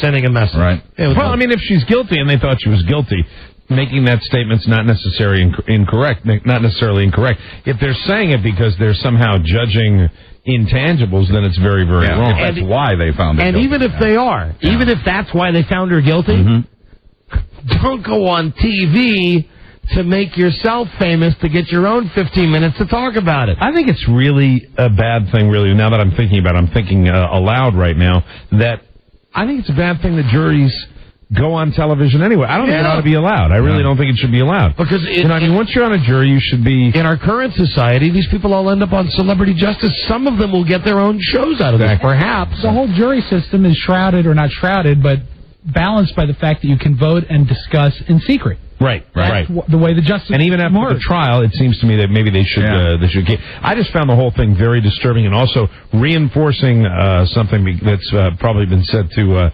Don and myself over the years. You don't want to go before a jury, and you really don't, because you never know. I mean, it's really random. It's completely random. Nobody knew when they went into deliberations. Nobody knew what was going to happen, and it's a terrifying prospect. And it could have been the exact same outcome if they put Martha Stewart on the stand. If she had gone up on the stand and given her best performance, the same jurors could have said, oh, she was just put on a show. Well, the thing is, the evidence, I think, really... I don't think they had a case to defend her, because the hard evidence is when she sits down at her secretary's evidence and changes the entry that she got on the entry. That's the thing. I think she was doomed. Yeah. I really do. I hate to see the jurors become stars, but it is interesting to see how they think and how they arrived at their decision. It was a unanimous verdict, and I think she's guilty.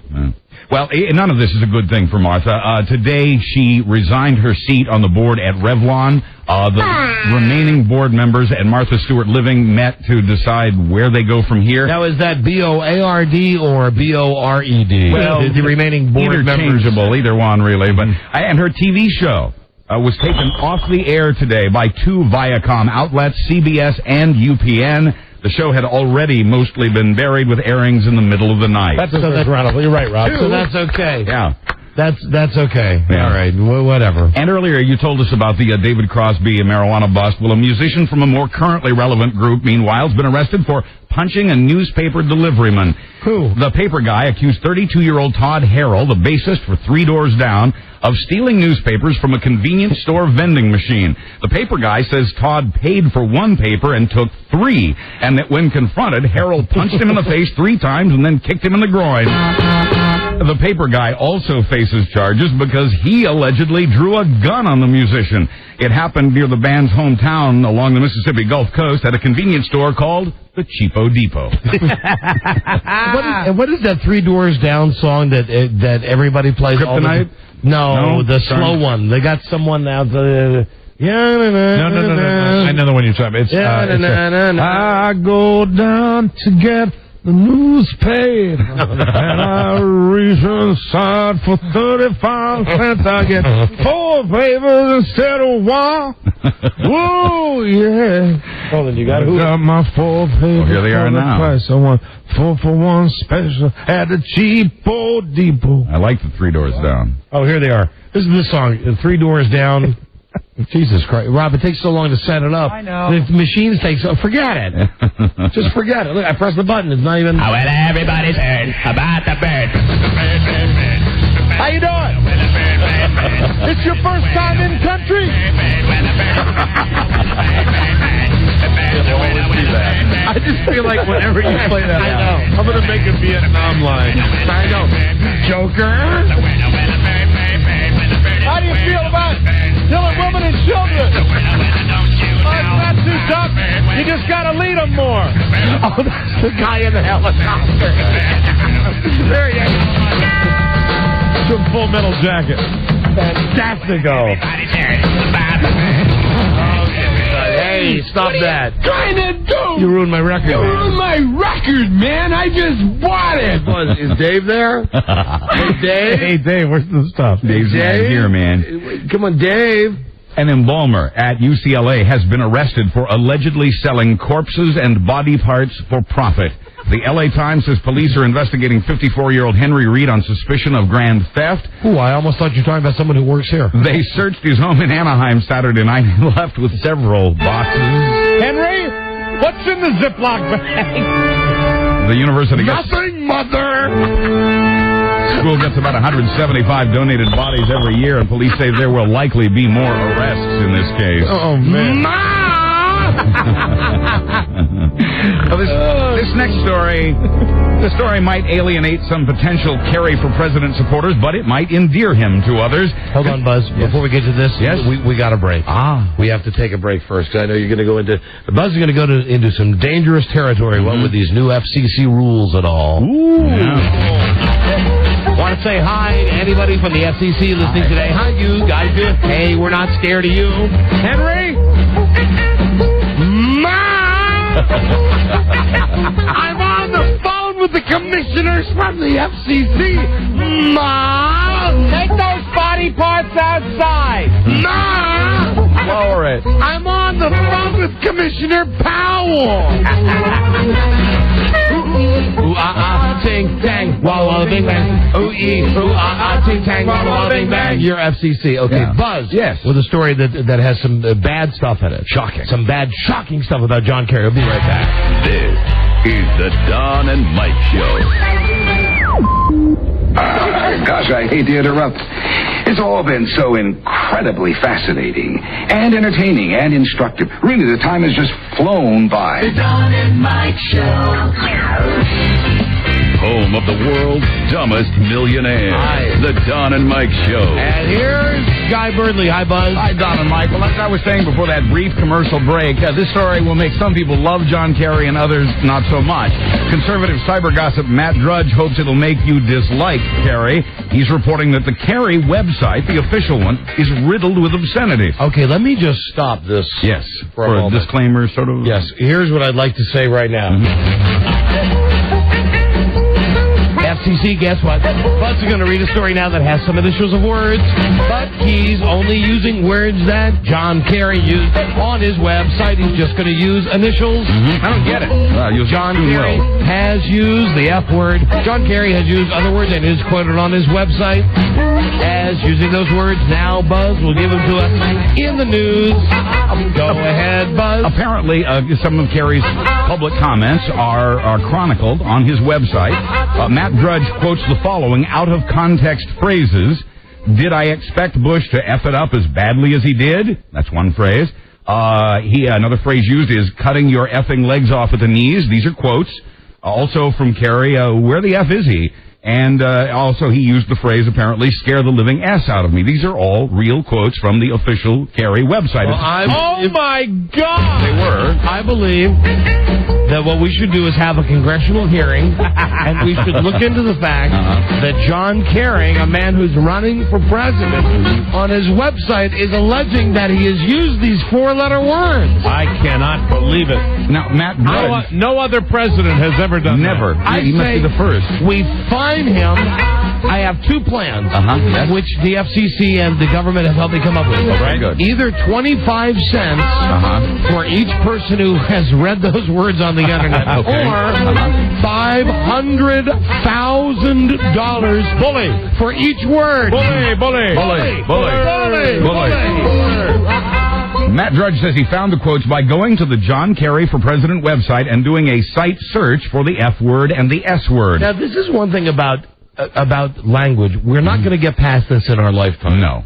But wouldn't it be great, and I think about like Star Trek, or even that new TV show that CBS got in the year 2030, wouldn't it be great if in not off the record, but not in a highly dignified, like, debate setting, but if Kerry was on a show like Meet the Press, and that blob says, so what do you think about Bush? And Kerry says, just what Buzz just said. He really effed the whole thing up. He really effed his mind. Yeah. Now, would that not crystallize things for Americans? Is that not the way that Americans truly speak? I mean, I know it's not going to happen. There's a note of honesty in that. It's a fairy tale to think that our society would think that we're evolved enough that we could take that kind of language. Yeah, but I think in the boardroom, it'd be refreshing, wouldn't it? In offices, in locker rooms, and everywhere. I mean, when there aren't little kids around, in most day-to-day conversation, I mean, people that word crops up every now and then. It's not a big deal. Matt Drudge just. Let me just get this straight. Matt Drudge goes to the website and does a search for those words, and he finds Kerry quotes that actually contain those words. And what a wonderful human being, isn't he? I would say you could probably go to. You wouldn't be on George Bush. No, he did a search. I've never found a guy with a last name that just fits him better. Yeah, Drudge. Yeah. I mean, perfect. Yeah, it is. It says it all. I think he's super, and I think the fact that he wears that old Fred McMurray type hat. We discussed that on Friday. We did. That like cheap detective hat. Yeah. That really works for you, Matt Drudge. Yeah. Way to go. Keep uncovering all the bad stuff that's going on, and say hi to your good friend Bill O'Reilly. Man, is he the Dean's Peanuts too? A campaign source later told the Drudge that the words would probably be removed from the website now that he's pointed them out. Yeah, remove those words from the website right now, FCC. You know what that tells me? What? Really tells me? What does it tell you? They are scared out of their minds right now. They could get more scared. Wait for this. Okay. Other notes from the campaign trail. The Wall Street Journal ran an article today about how Kerry might choose NBC anchor Tom Brokaw as his running mate. Okay, that's rule number one on how to lose the election. No, I don't know. The article speculates that Brokaw, who was retiring from TV this fall anyway, might leave the job a bit earlier to make this happen. At last check, Brokaw said he wasn't running for anything, but he has also said in the past that he would like to run for president. That's not going to happen. No, listen. You want to guarantee Bush wins? You put a TV anchorman as the vice president. There's no way. A lot of people would disagree with you on that point, because Brokaw, although maybe not wildly popular with you, is with a lot of America, especially people who bought his books.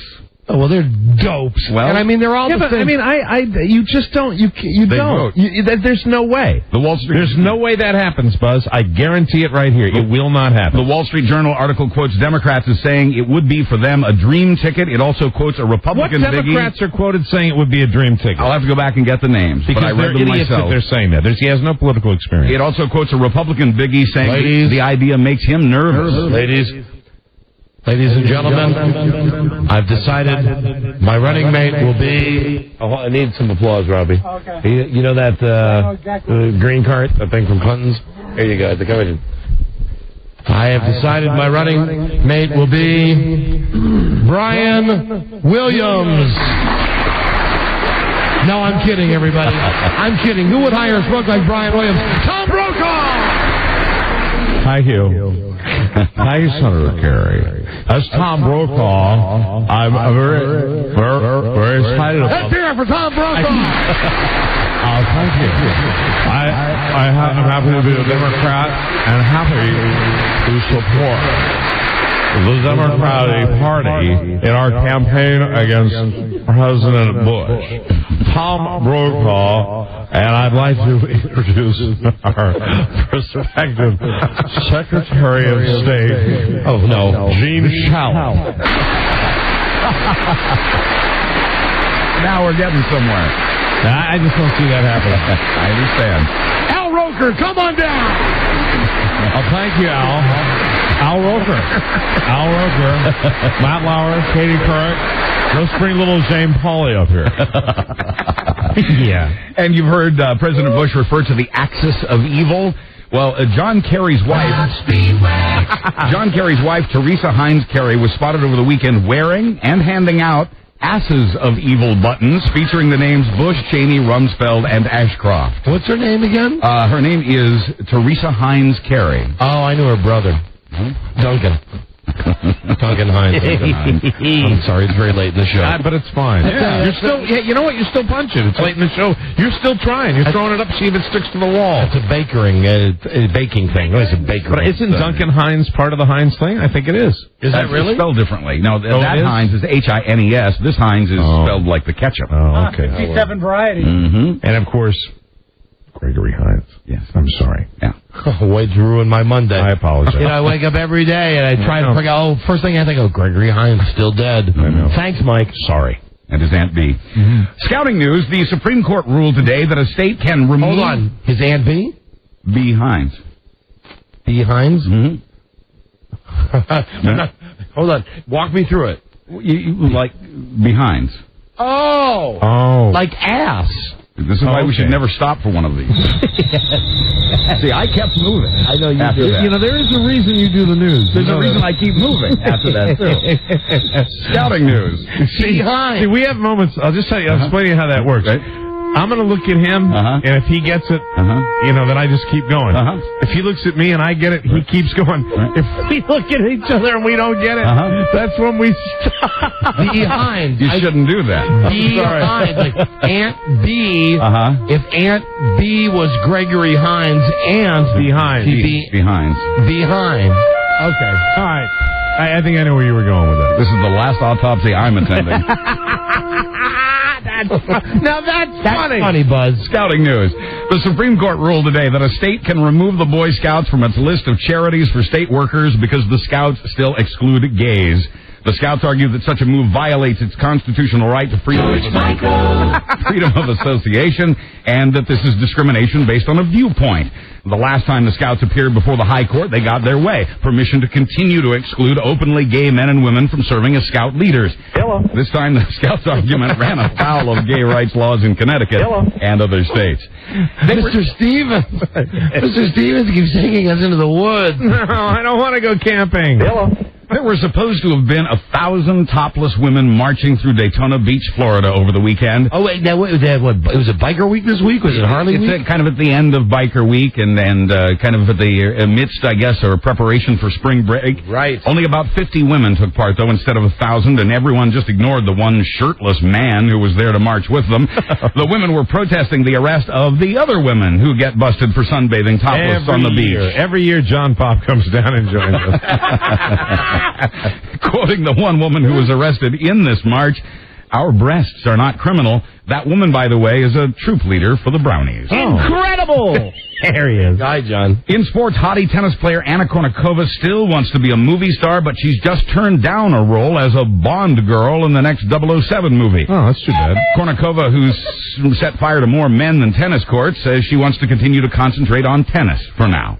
And finally, because she's doing so good at tennis. Have you ever watched... she's won so many games at tennis. On that HD net, when the high definition net has just a match with her, where they just play her tennis? Yes, I have. You just watch it. They only need one camera for that. You don't even... Yeah, you don't even... That's the thing I hate when they show the other player. You don't even care if she's got a... You know, they do all this stuff with the top spin on the ball. Right. The backhand. It's like, hey, just shut up. Just mute it. Just leave the camera on her. Just leave the camera on her. I would watch that for 2.5 hours. She is hot. And playing tennis, it's even better. Who cares? Top spin. Finally, a 28-year-old guy has been arrested in New Britain, Connecticut for indecent exposure. He did his deed at a McDonald's. If she was if she was Gregory Hines' aunt, her name would be Anna Hines. That's right, Don. Anna Hines. Thank you. That's funny. Indecent exposure. That's good. Guy. You learn from the best.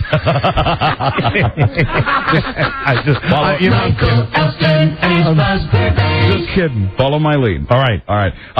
This guy, this indecent exposure guy, did his deed at McDonald's. She's an angel, though. Yeah. Angel? Anna Hine Angel. Oh, I get it. Ah, okay. Now I get it. Now you're laughing? Absolutely. Now you're laughing? It's all fixed. There you go. The indecent exposure guy did his deed at a McDonald's, pulling up in his Nissan Maxima to the drive-thru window, being worked by a 19-year-old woman. He pulled up there with his pants unzipped. Oh, my. The woman says he drove up to the window that day twice in one visit. Joe. No. Can I have another apple pie, please? No word on whether he said supersize it. Oh, I'm Buzz Burbank. Now, there you go, Funnyman. On the Don and Mike Show. You redeemed yourself. Thank you. There you go. All right, that's it. We will see you tomorrow with the new episode. Don't forget, live in Las Vegas on Friday. We'll be at Mandalay Bay. If you're listening to us in Las Vegas, it should be no problem. I understand we've got like 14 people that listen to the show in Las Vegas. Very good. Come on down. We'll be able to spend time with everybody that listens to the show. Good day to you, sir. Good day to you, sir. Good day to you, sir. Good day to you, sir. And you. The revolution is coming! For your birthday? Yes? I want you to bathe in vinegar. Done. So long. All my best. We'll meet again. This is Sammy Davis Jr. saying, be kind, be nice, and I hope the next performer has the pleasure of having as nice an audience as you've been tonight. And let me leave you swinging.